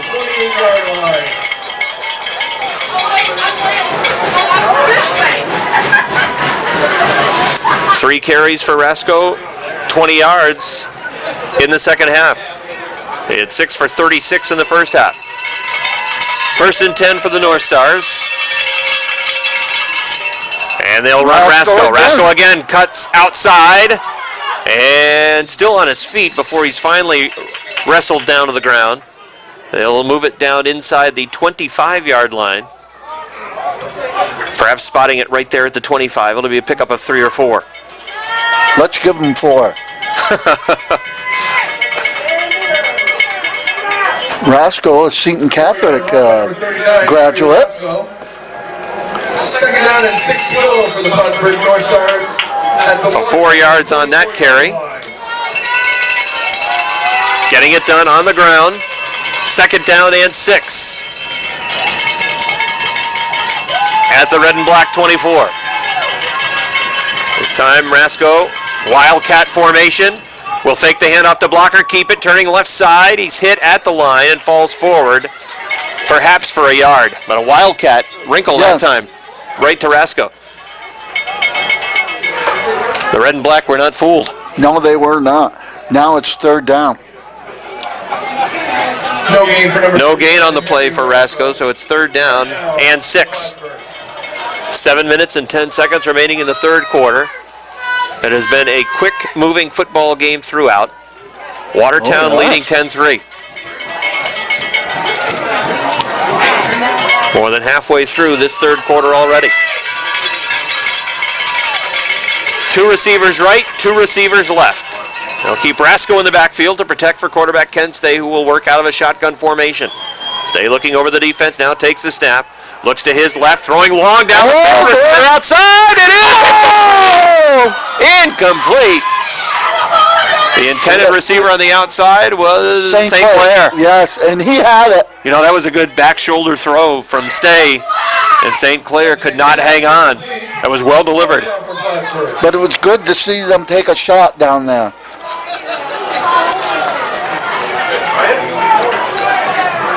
So looking at 4th down and 6. Here comes Ryder for a field goal try. This will be a lengthy one. It will be about a 42-yard try. They're going to spot at the 32. So it's a 42-yard try. The holder is Jordan Kelleher. Mitch Ryder trying to add 3. Good snap. Ball down. Kick is on its way, and it looks like it is. hit the crossbar! Hit the crossbar and went through. Well, I think we just found out his range. Because there's not much of a wind. His range is 42 yards. And no more. But got it through, got the job done. And 10-6, so they inch a little bit closer. So Mitch Ryder has accounted for all 6 of the North Star points. A 40-yard field goal in the first half, 42-yard field goal there. I'll tell you, the one that he struck from 40 in the first half would have been good from 50. I agree. That one. Yeah. I don't know if you were trying to help blow it across right at the end there, Goose, or maybe everybody in the grandstand would have helped just enough oomph as it hit and took a Plattsburgh bounce through. So a break went the Stars' way on that one. And they needed it. So 10-6, the red and black still on top. 8:35, the time of the field goal from Ryder. That was a Plattsburgh drive that started at the 44-yard line of the red and black, so they finally turned good field position into some points. And now Ryder to kick off. Back deep to receive for the red and black, Van Horn. Van Horn coming this way, fakes the reverse, trying to get wide to the outside. He's trying to get to the 20, not going to get there. No, Andrew Price, number 80, played his position real well, wasn't faked out by the fake handoff, and came up with the tackle. Flag on the play as well. The flag is at about the 17-yard line. Illegal block against Watertown, so they'll be starting deep in their own territory.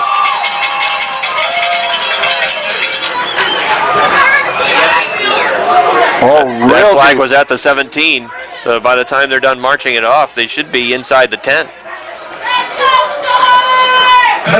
Man, that's where they'll spot it at the 9. So 1st and 10, red and black, deep in their own end. Watertown at their own 9-yard line. 1st and 10, red and black, I formation. Receiver wide right, and a receiver to the left side. Williams will run. Brennan left, falls forward, out to about the 14-yard line. After he was hit initially at the line of scrimmage, Brennan kept the feet churning and with his back to the ground, lunged to get 4. Stars defense want to keep them pinned back here to get the ball back into the hands of the offense, and it should be good field position. 2nd down and 6 for the red and black. Chant for the defense goes up on the near sideline. 2nd down and 6. I formation. Williams under center. Running Brennan. Brennan hit it. Cut it back. Turn to the middle of the field. And he's going to be close to 1st down yardage. Looks like he's a yard shy. Perhaps less than a yard shy. They had him pinned back there, but he cut it back this way and got a good gainer on it. Oh boy, 3rd and less than a yard. Pick up a 5 for Joe Brennan. 3rd down, less than a yard for the red and black offense. I formation. See if the defensive line can stop the red and black with a 3 and out. They'll run Brennan. Brennan has the 1st down, still churning. Those legs going, nobody wrapped up. Moving it out close to the 25-yard line. It'll be a pickup of 5 on the play for Joe Brennan. They'll move it out to the 24. 5-yard run by number 21, Joe Brennan. Brennan has certainly been the story on offense for Watertown. In the regular season, ran for 814 yards, averaging over 5 yards per carry, and he's averaged over 5 yards per carry in this football game as well. Receiver wide right, receiver left, I formation again for the red and black. And they will run. Brennan tripped up behind the line of scrimmage, but he fell forward to get a yard. There was someone from the North Stars defense who had good penetration, lunged to get him by the ankle. Kyle Babby, number 52. But Brennan still was able to keep his feet underneath him a little bit as he lunged forward, diving up the field to get almost 2. So even when you trip him up behind the line of scrimmage, he still gets 2 yards. Gets a couple yards. What's up with that? 2nd down, 8. Bryant comes to the left side. Meyer on the right side. Working out of the eye. And Williams wants to run. Williams turns it upfield, found a speed. Belted in the secondary. Ball is loose. Who's got it? Coolidge came across and leveled the quarterback Williams. That forced the ball loose, but the North Stars could not find the football. And eventually the red and black fell on top of it, and it was one of their linemen who was down the field that fell on top of it, and I believe that lineman who recovered the ball is still down on the field injured. What a hit by Coolidge. Oh, my. I've seen him hit baseballs harder than that, but not sure I've seen him hit a quarterback harder than that. So there's an injured lineman on the play. That's John Toper. Toper to his feet. 12-yard run by number 24, Brian Williams. Fumble on the play recovered by Now Williams gets credit for 12 yards. And a first down, so they keep the drive going.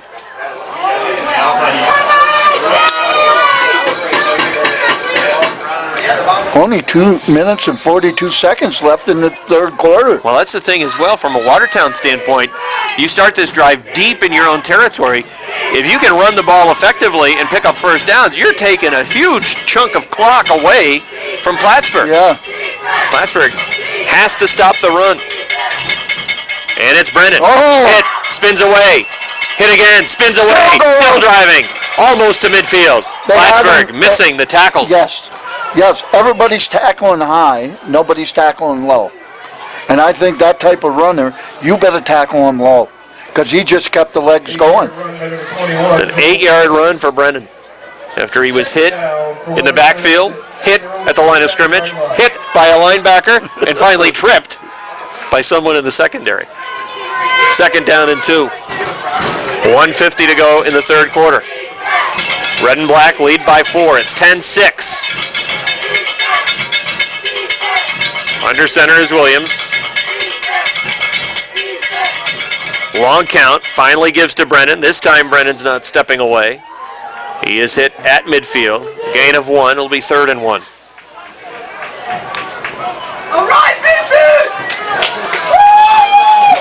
And it's so convenient, 3rd and 1, 3rd and 2, with their running game, it's a piece of cake. In the second half, they have not attempted a pass. It has been all run from Watertown. They'll come out with a full house backfield. 3rd and 1 at midfield. Big play. Williams, hands, Brennan, first down. Into North Stars territory.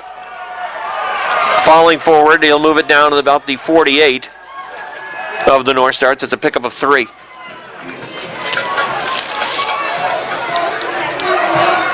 So again, they convert. It'll keep the drive alive. Another first down for the Red and Black. 3rd first down on this possession. Drive started back at the 10. And this, perhaps they'll have to snap the ball. They may not have to. If they do, it'll be the final play of the third quarter. Williams looking. And I think he's just going to let the clock run out. He will. We have played 3 quarters. The Plattsburgh High School Athletic Complex, the 2010 Empire Football League Championship. It's the Red and Black 10, the North Stars 6. Fourth quarter's coming up next. Fourth quarter, 1st and 10. Ball to 48 of Plattsburgh. Red and Black on offense. High formation. Williams gives the ball to Brennan to the left side, falling forward to the 45. A lot of linemen are getting the initial hit in the backfield, but they're not making the tackle. Actually, that wasn't Joe Brennan that time. It was Sean Harks. I think it was Harks who carried the ball that time. You just get used to saying Brennan over and over and over again. He's been their workhorse. No Wasn't question. Harks a runner at one time for Indian River? I seem to remember that name at Indian River. It was his first carry of the game, giving Brennan a breather. He's back as the lone man behind the quarterback, Brian Williams. They got 2 receivers right. And they're going to run option. Pitch to Brennan, turns upfield. He's got Nice 5, hit there, and dropped. I don't think he did get 5, perhaps 3 or 4. We'll give him 3 on the play, and it's going to be a 3rd down and almost 4. Coolidge in on the play again, Boy, number 11. He's had a good game. Yes, he has. The big hits. Plattsburgh 42-yard line. 3rd down and 4. This defense has to get off the field. 13:35 remaining in the second half. Red and black come up to the line of scrimmage. They have been very good on third down. And they're tested again. 3 receivers right side, nobody to the left. And Williams rolling. Look out for the backside pressure. They got him! Staying on his feet, finally hit and drop. I think that was Ryan Sorrell finished him off. Uh-oh! There's a late hit that comes in. Number 65 went in there for the red and black, and I think that's who they're going to call it on. Boy, you could see Parks Earl Parks trying to just chase him down across the field. It's like, get there. And finally, he lunged, diving for him, got enough of him, and then was finished off by 74 Ryan Sorrell. The first skirmish that we've seen in the football game. There should be a personal foul against the Red and Blacks. John Toper. He was injured earlier. Personal foul against the Red and Black. That'll be on Toper for a late hit. There was a loss of 2. So the ball was spotted back at midfield. Loss of 2 for Williams, who ends up getting credit for a carry on the play. First sack of the football game for the North Stars. So 15-yard penalty is going to take it from midfield all the way back to almost the 35-yard line. 15-yard penalty against the Watertown. Well, that's an unselfish penalty. Yeah. I'm sorry, that is a selfish penalty, I should say. Late hit. 36-yard line. And now the Red and Black will punt. Kelleher stands back at his own 32, awaiting the punt. And the Red and Black didn't have the right personnel on the field. They're saying it's still third down. Oh, are they saying it's still third down? No, it's 4th down. No, they're saying third down. I thought that penalty, the late hit, was after the play was over. Yep, that's what it looked like to me. That's got to be a 4th down. Oh, I don't understand this, do you? They're saying it's not a dead ball. But perhaps indeed that's the explanation, that the ball was still in play when the hit came in. In that case, it couldn't have been a late hit. And now there's some confusion defensively for Plattsburgh. They're very deep. Obviously, it's about a third down and, 27. Shotgun formation, run all the way for Williams. And he is dropped at the 35. Reaching back to trip him up was Mike Moran. All right. But now it's 4th down. And now they will punt. Yes. And the North Stars offense will get back out on the field with the clock rolling. 12:30 to go in the 4th quarter.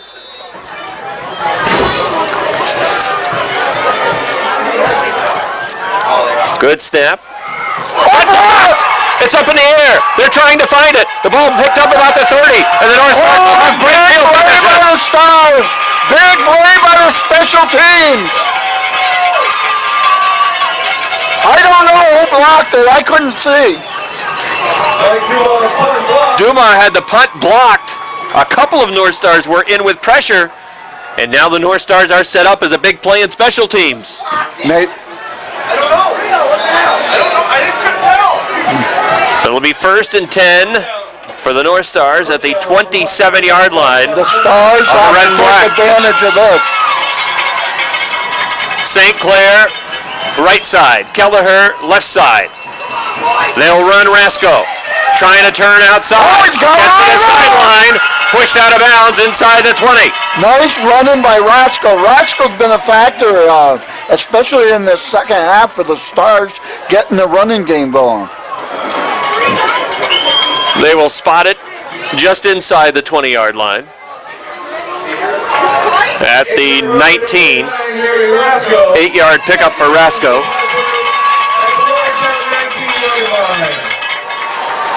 Second down, long 2, short 3. 11:30 remaining in the 4th quarter. Plattsburgh trails by 4. As they move inside the red zone. Second down, long 3. And Right side, Geyser into the secondary. Turning inside the 10-yard line. Easily picking up the first down yardage. It'll be first and goal for the North Stars. And he's quick. Geyser is quick. One of my favorite players that plays for the Stars. He's been a great player for them over the years. First and goal. Officials timeout on the field. Referee coming over to the near sideline.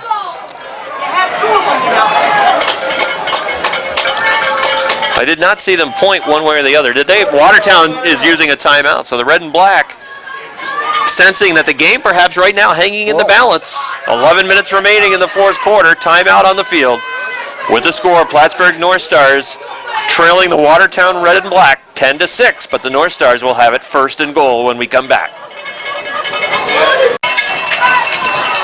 All right, we're back. I think they wanted to add 6 seconds to the play clock, so they put 6 seconds back on. First and goal for the North Stars, who right now have the red and black on their heels. A golden opportunity for the Stars to take the lead. Set up by a big play in special teams.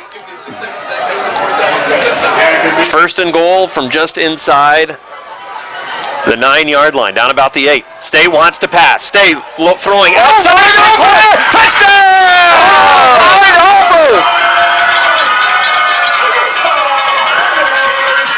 Perfectly delivered to the outside. St. Clair going down to the ground to make the catch. That's right. He was a factor in that first drive, and Stay has not forgot him. And St. Clair was wide open, and Stay put the ball right on the money. And what a big score for the Stars.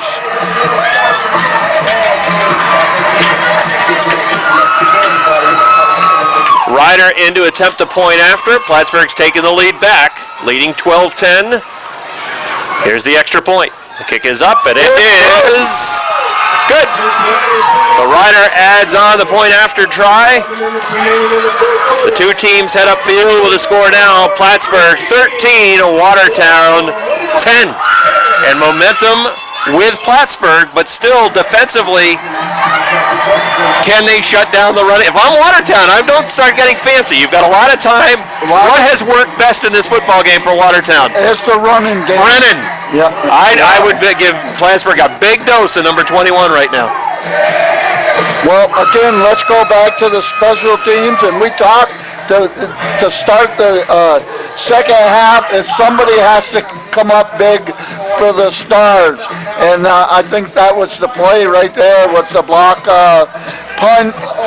And remember, that put them in there was an unsportsmanlike penalty that put them deep and forced them to punt the ball.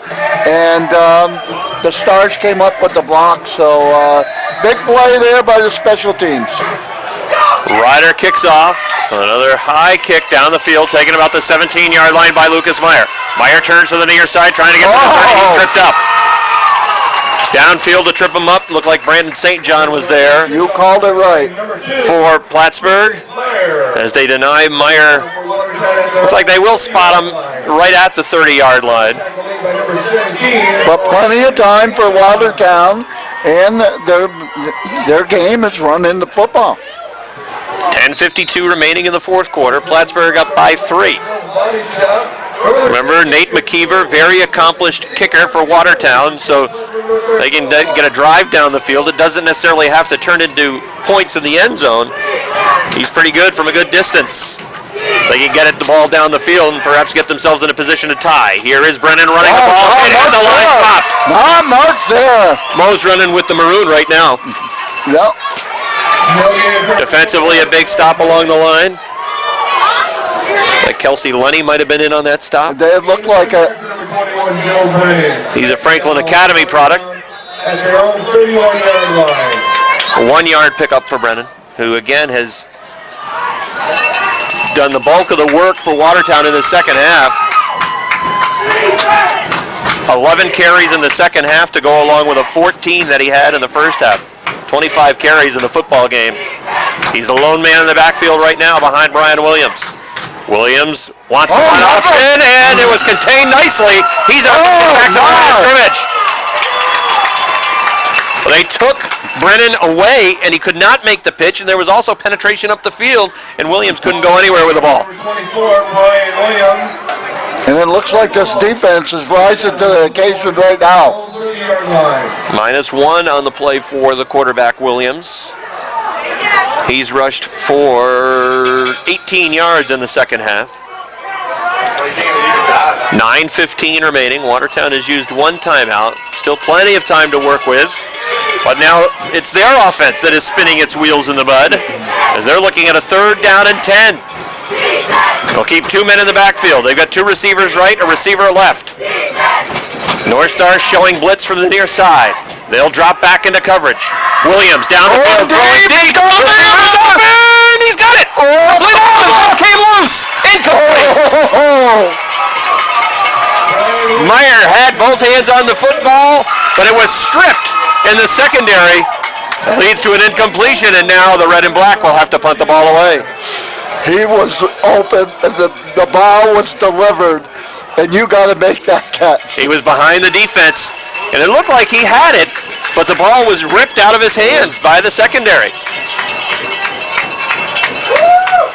Red and black get this one away. Kelleher takes it just inside his own 40, 45, trying to get to midfield, slips, coming back to the near side, and he is going to get hit, now falls forward. The flag from the far side.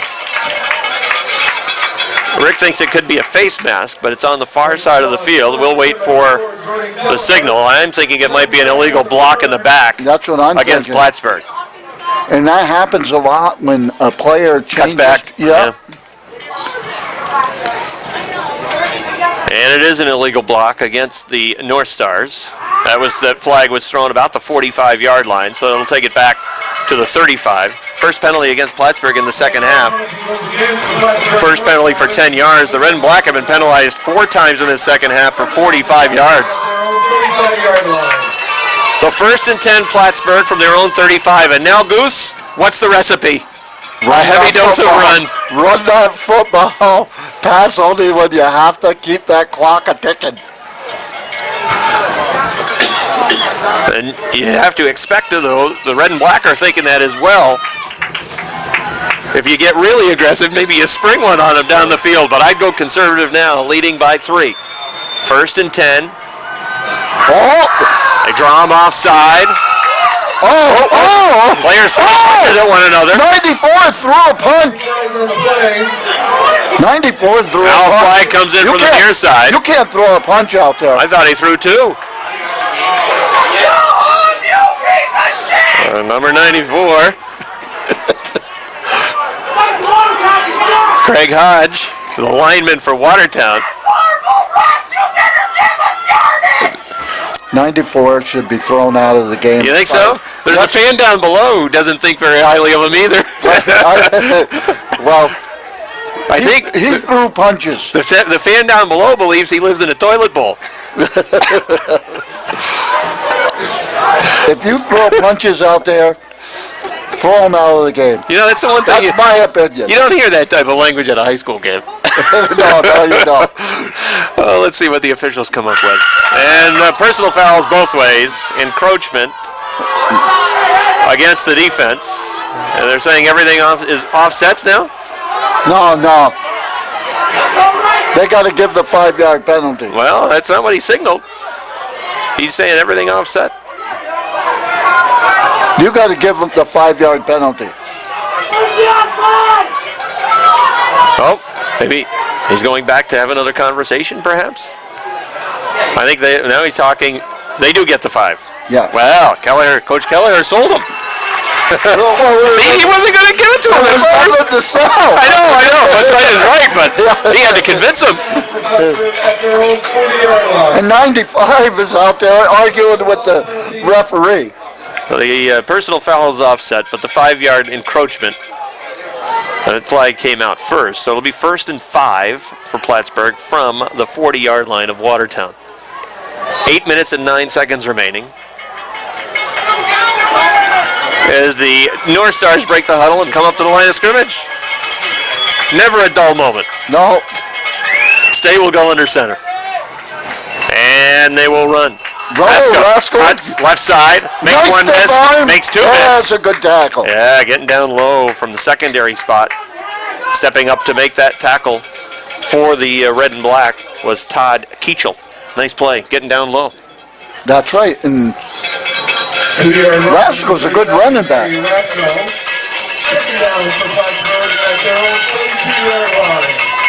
Somehow, when he makes those cutbacks, he still manages to turn it into positive yardage. Yep. You know, it looks like he's going to make a cutback, and you think, oh, that's a mistake. But he manages to make the cutback and turns it into a pickup of some sort. 2nd down, 3 now for Plattsburgh. They'd like to pick up a first down here and maintain possession and run the clock. Not much there that time. Rasco gets hit at the line of scrimmage. And it's going to be 3rd down and 3. Rasco, no gain on that carry. Big decision here. Do you put the ball up in the air? And we have an official's timeout. Equipment repair to the helmet of number 94 of the red and black. That's Craig Hodge. That's the guy who lives in the toilet bowl. I think it's important that the Stars get this first down here.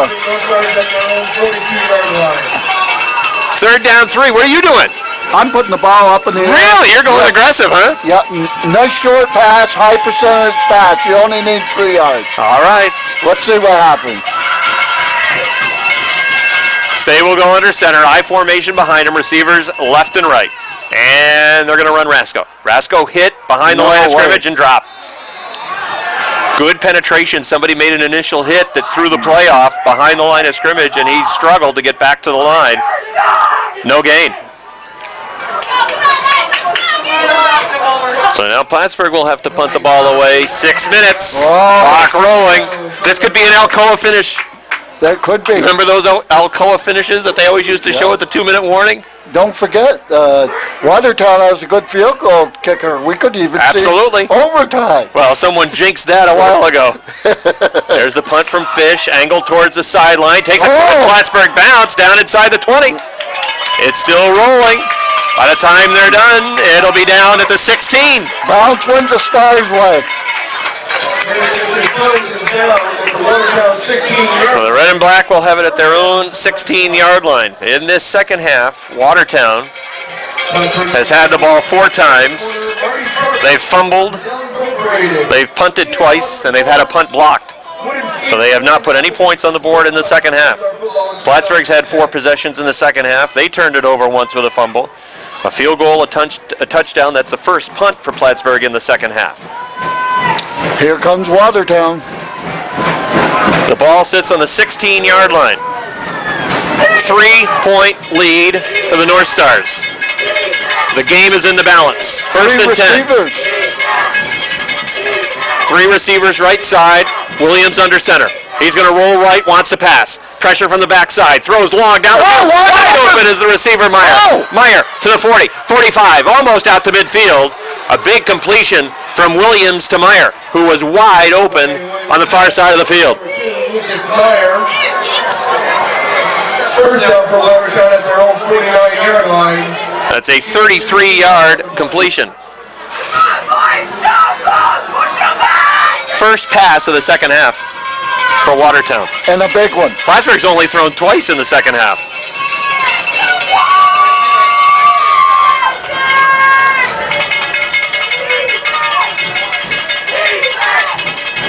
.4:58 remaining. Clock stop. First and 10, red and black. It's all the way out to the 49 with that one pickup of 34 yards. 33 yards make it. Williams rolling right, gonna run with it. Gets outside around 1. He's got 10, inside the 40, 35. Oh, he's finally hit and thrown down to the ground at about the 32-yard line. Brian Williams with a big play, and just like that, the red and black are in business. They are in real good shape now. They've moved the ball all the way down to the 33-yard line. That's a pickup of, well, they'll spot it at the 33. The pickup of 18 Now, did the red and black use any timeouts yet? They've used one. One, so they got 2 timeouts. They got plenty of time. Black at the Plattsburgh 34-yard 4:15 remaining, clock rolling. Ball sits at the 34. Receiver wide left, receiver right, I formation for the red and black. And they will run Brennan. Brennan tripped up, falls forward all the way down to the 30-yard line. Looks like they'll spot him just shy of the 30. It's a pickup of 3, almost 4. 3-yard run by number 21, Joe Brennan. Second down for the red and black at the Plattsburgh 31-yard line. Second down and 6 for the red and black. 3:35 to go. 13-10 Plattsburgh. North Stars defense feeling the heat. Red and black with 3 to the right side. Lone man in the backfield behind Williams, who wants to pass. Drops back over the middle, looks downfield, throws end zone, incomplete. Well short. The defender was Elijah Parks, and to make that, Shane Reset was the defender, and Reset was closest to the football. Third down play here. Third down. Third How many down and times 6. have we said that? Third down and 6 for the red and black. Clock stopped with the incompletion, 3:17. Looks like we got a timeout. So the red and black will use their second timeout. Just one remaining now. 4-down territory, you would think, with just one timeout remaining if they don't pick something up here. I don't think they're yet in field goal range. Again, their kicker, Nate McKeever, has made one field goal in the game. That was from 20 yards. I think they still need to... You think so? Well, I mean, right, let's say they don't pick anything up. Well, they're looking at yeah. about a 47-yard try for McKeever. If you get 5... Yeah. You don't have the first down. You're looking at about a 42-yard try. Maybe you're within range. That is just inside the range for Ryder. Here we go. Third down and 6.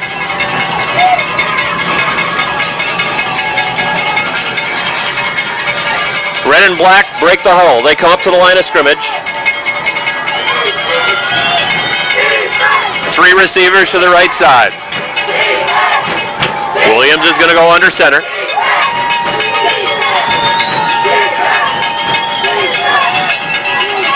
Williams awaits the snap. There's movement. Going back 5 yards. There's movement on the right side of the defensive line. There was also movement from receiver Lucas Meyer, who was slot right. And I think that's the movement that precipitated everything. Yeah. And it was. Oh, he signaled the wrong way. Yeah, okay. He pointed towards the North Stars. Yes, he sure did. Godfrey's there and said, "Whoa, ref, you sure about that? You just..." And then he pointed again the other way. Yeah, it's against Watertown. So now they'll be looking at a 4th down and 12. A 3rd down and 12, Third rather. down and 12. 35-yard line. 3rd down, short 12, long 11. Here we go. Ball just outside the 35. The job of the red and black just got that much more difficult, and now Plattsburgh's going to use a timeout. So a little bit of a chess match now. Yes. From the North Stars, leading 13-10. They perhaps saw the formation that Watertown came out with. They use a timeout here and maybe trying to take that play away from them. Maybe they'll make Watertown go back into the bag. Well, and right in this position, Watertown has to, come up with at least 7. You would think 7 or 8 yards to attempt a field goal. And McKeever on the far sideline. Very competent kicker for the red and black. And if they don't get anything here, really forces their hand in looking at a 4th down, going for it. Because they have just one timeout left. Yeah. 3rd down and 11. North Stars defense trying to get the crowd on their feet. Classic Watertown North Star game. I'm not surprised. Here come the red and black. Same formation that they had. 3 receivers right side. A lone man in the backfield. Williams will go under center. North Stars showing blitz. They'll back out of it. Oh! Bait. He almost Williams looks deep downfield. Throws towards the end zone. Intercepted. Intercepted by Reset. Oh! He threw into triple coverage, Goose. Yes. And that really, they had no chance on the ball. Reset was the closest to the football the entire time that ball was in the air. The play started off. Williams almost fumbled the football as he was going back, and he just threw it up for grabs for hoping. And the Stars came up with a big interception, probably their biggest interception in the history of the Plattsburgh North Stars. Second turnover of the half for Watertown, and now it's simple. Pick up a first down from a Plattsburgh standpoint. Watertown has 1 timeout left. Pick up a first down, and you're on your way to victory. Watertown has to. But put 2 hands around that football. Absolutely. Watertown will be hawking the ball and trying to strip it out. Protect that football. First and 10. I formation with Rasko and Geyser. And they will run Rasko. He is hit at the line. And he is Watertown dropped. has to use their final timeout. Not going to use it now? Loss of a yard on the play. Looks like they're going to hang on to it.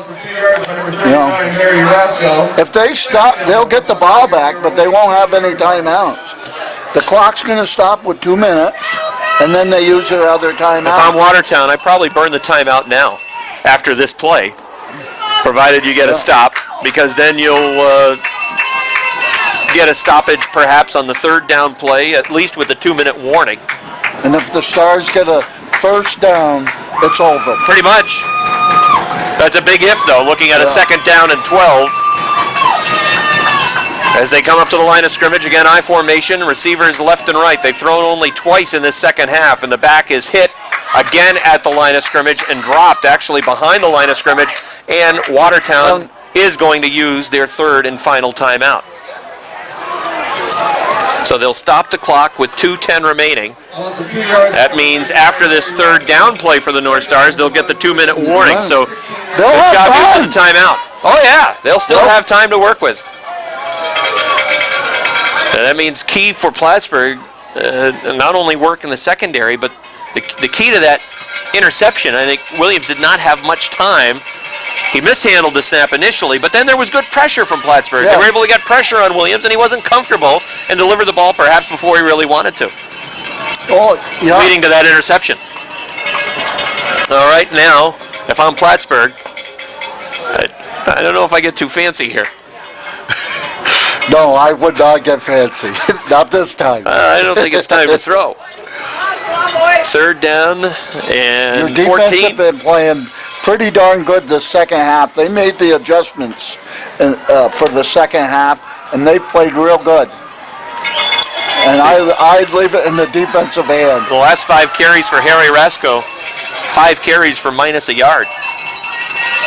So they have clamped down on Rasko. He's got back. Throw it over the middle. It's incomplete. So that stops the clock, and it took just 3 seconds. So they'll still have the 2-minute warning as they try to hit a slant underneath to St. Clair. I would have ran the football. Well, now they're going to have to punt. Fish will be standing back near his own goal line. The ball sits at the 15. Fish will stand inside his own 5. Low snap. Gets it away. Nice punt. High punt. Nice Watertown punt. signals fair catch. Takes a Plattsburgh bounce out towards midfield. And the ball is fielded there. And eventually the back is taken down. Watertown's Watertown's Peter Casotis. Fields the ball right in midfield. 2-minute warning. The 1:53 showing, the 2-minute warning on the field. It's a nail biter. Always is. When these two teams meet up. I've seen a lot of these matchups. Yes, you have. And a lot of them go down to the wire. Now again, McKeever, you figure to give him a shot, they need to move the football down to about the 30-yard line, the 25-yard line. So they need to get 20 to 25 yards here to give their field goal kicker a shot at tying the game up and sending it to overtime. 50 yards to pay dirt puts them back in front. 1:53 to go, shotgun formation. Williams looking left, he wants to run. Contained in the pocket, now gets outside, coming up the middle of the field, eventually dragged down by Dan Marbett. And no timeouts now. That clock is running. They're out of timeouts, so the Watertown's going to have to hurry. 1:35. Pickup of 3 for Williams. Second down and 7. It's at the 47 of Plattsburgh. Williams takes the direct snap, looks down the field, tries to step up into his throw underneath. It's incomplete. Tried to find Lucas Meyer, the receiver, in a seam down the field, but good zone coverage defensively from Plattsburgh. Yeah, very good. That would have been a tough ball to fit in. Third down. And to fit that ball in, Williams need to have a little more red hot on that pass down the field. He had to throw low, or else it would have given the North Stars a chance to intercept again. Third down, long 6. Short 7 for the red and black. They'll put 2 receivers left, 2 receivers right. 13-10 Plattsburgh.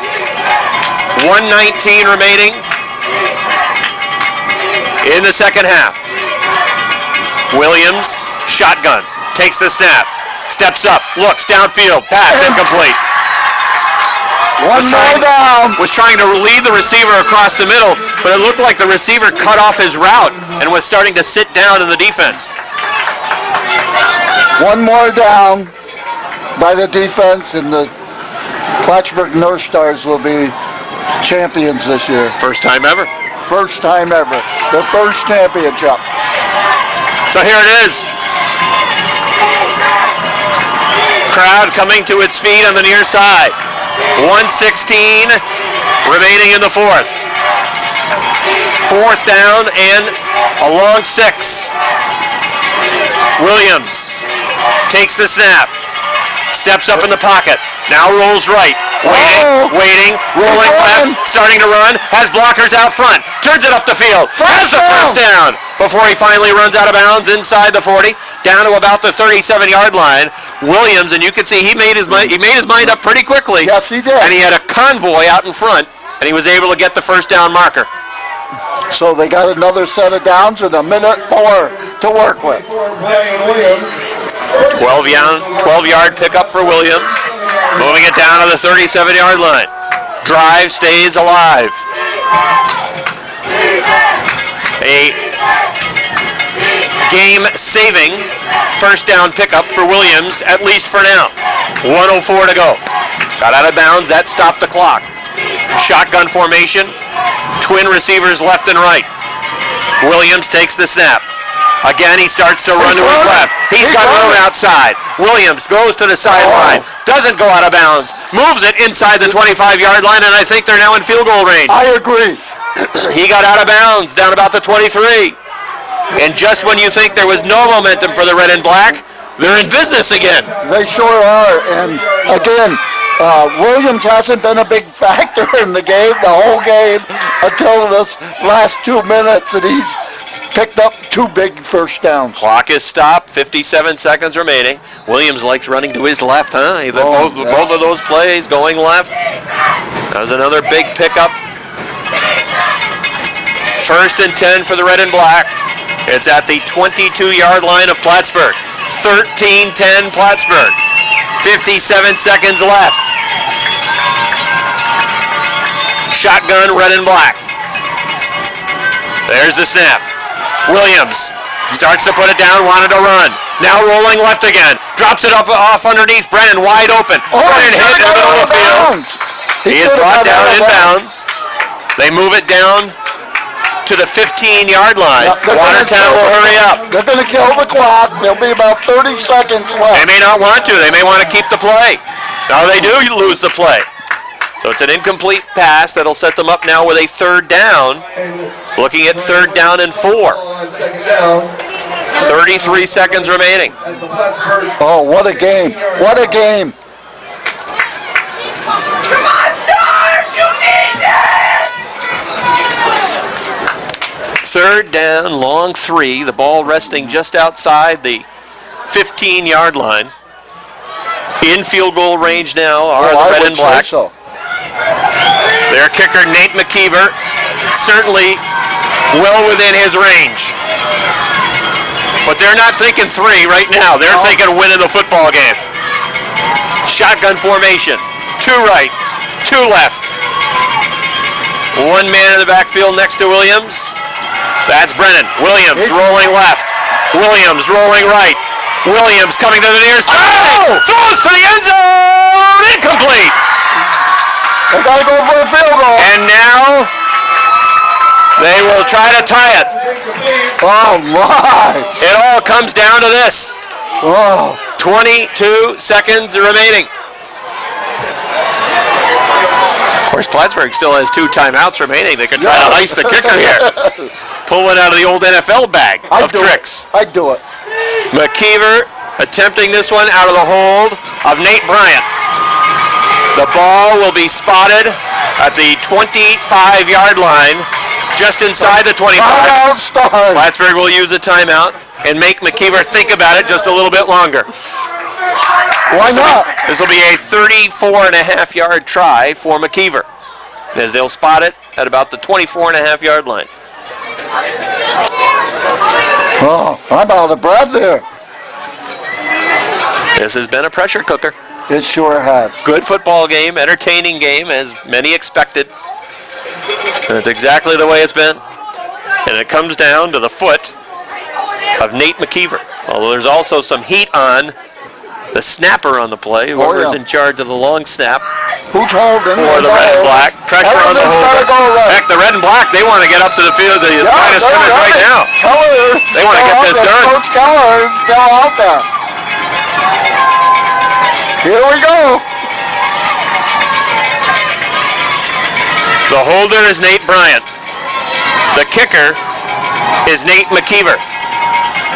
The championship is in the balance. There's the snap. It's high. Ball is down. McKeever's kicking the right. He hooked it. Pulled it left. He missed. Stars are champions. Stars are champions. He missed it left. It was a high snap. Yes. They got it down, and he hooked it left. With 17 seconds remaining, Plattsburgh will get the football. They'll need to take a knee, and they will win the EFL Championship for the first time, Goose. Yes, yes. Uncork the champagne. Get it flowing. Yeah. McKeever. What a game. What a game. What a victory by the Stars. Had plenty of distance, Oh, yes. but you could see it was left off the foot. And Plattsburgh will take a knee. This will be the final play of the football game. That'll do it. The clock rolling. Boy, what a game we had tonight. We got treated to a dandy. Celebration on the near sideline. For the first time in the organization's history, the Plattsburgh North Stars have won the Empire Football League Championship. Yes, congratulations to Coach Keller and all the players. You know, and I said before the game, a lot of alumni are here for this game because they're getting a little piece of it, you know? Especially that first team and Coach Williams, the coach, that started got in the Empire Football League, and were very successful, but never got that championship. Well, they got it now. Congratulations. They dethroned the Watertown Red and Black, who put in an outstanding effort. And again, Brian Williams, the quarterback for Watertown, Joe Brennan, the back for Watertown. A great performance from those guys. Oh, yes. Yeah. And Watertown was having their way in the first half, but the coaching staff of the Stars made some adjustments to stop that running game. We'll recap the scoring in this one. Goose, you think of some pearls of wisdom. I'll get those from you in a few minutes. I don't know if you'll get that. I'm a nervous wreck. But let's recap the scoring. Plattsburgh scored first, 5:49 to the first quarter. There was a field goal from Mitch Ryder that made it 3-0, a 40-yard field goal for Ryder. North Stars were on top. Watertown took the lead 1 minute and 8 seconds into the second quarter, a 3-yard run from quarterback Brian Williams. Nate McKeever added the point after try. An 8-play drive, 65 yards. Williams the last 3 to pay dirt. McKeever the point after it was 7-3 Watertown. Watertown went on top 10-3, 11:46 into the second quarter. McKeever connecting from 20 yards out. That finished a 13-play drive for the Red and Black. Plattsburgh added a field goal in the third quarter, 8:35 in.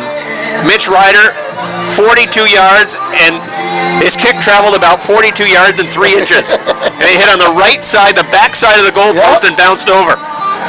Ryder, his second field goal of the game, he goes 2 for 2 on field goals. That put it 10-6 Watertown. And then 4 minutes into the fourth quarter, Kenny Stay, first and goal play from 8 yards out, connects through the air to Trevor St. Clair. 8-yard pass from Stay to St. Clair. Ryder added the point after. That made it 13-10, and that was the final score. An outstanding football game that went down to the final play. It sure did. That blocked punt was a key play by the Stars. From a Plattsburgh standpoint, again, I think you hit on a key point. Defensively, they did a much better job in the second half. No points for Watertown in the second half. Yeah, and Watertown didn't get much rushing the football. They were able to contain Williams. They did a much better job on Brennan in the second half. And Plattsburgh will win for the first time the Empire Football League Championship. And that also means there are more games for them to play. Yeah, I guess so. I guess they could get in some tournament now. Some type of semifinal tournament that continues. That's right. Pat was telling us in the interview that we had in our pregame that they could end up down in Florida in a tournament in January. Boy, wouldn't that be a sad thing to have to go to Florida in January and play football? Well, an exciting football game, Goose. We brought you back into the broadcast booth, and it was everything that it was advertised to be. It sure was, and the Stars had some sweet victories over the Watertown Red and Black over the years, but none will be as sweet as this one.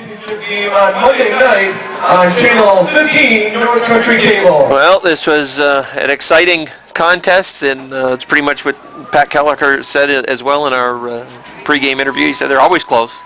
Oh yeah. We asked him to, what direction he thought this football game would go in, and he said it would be close throughout. They always are, and exactly the case. Yeah, and it went down to the wire. I mean, Watertown had time to, had a chance to tie the game, and they fell a little bit short. I mean, they don't have to hang their heads. The Stars, they just played tough in the first half. It didn't go the way that they hoped it would go, but they just stuck with it. And, they got that key play with the blocked punt, and then capitalized on it with a touchdown. And, a couple times they got down close, kicked field goals, so 13-10. I think we have to give credit as well to the people in the organization, those behind the scenes. I mean, let's be honest, it wasn't that long ago that the organization was teetering, and they were in trouble. And Pat Kelleher and the other people that are behind the scenes that you don't necessarily see on the field that have been dedicated to the Plattsburgh North Stars, I think this certainly has to make them feel good that they find themselves in a position to win this league and do it for the first time. Yeah, and hey, now that the Plattsburgh North Stars will have a big X on their back. Everybody will be out to get their number.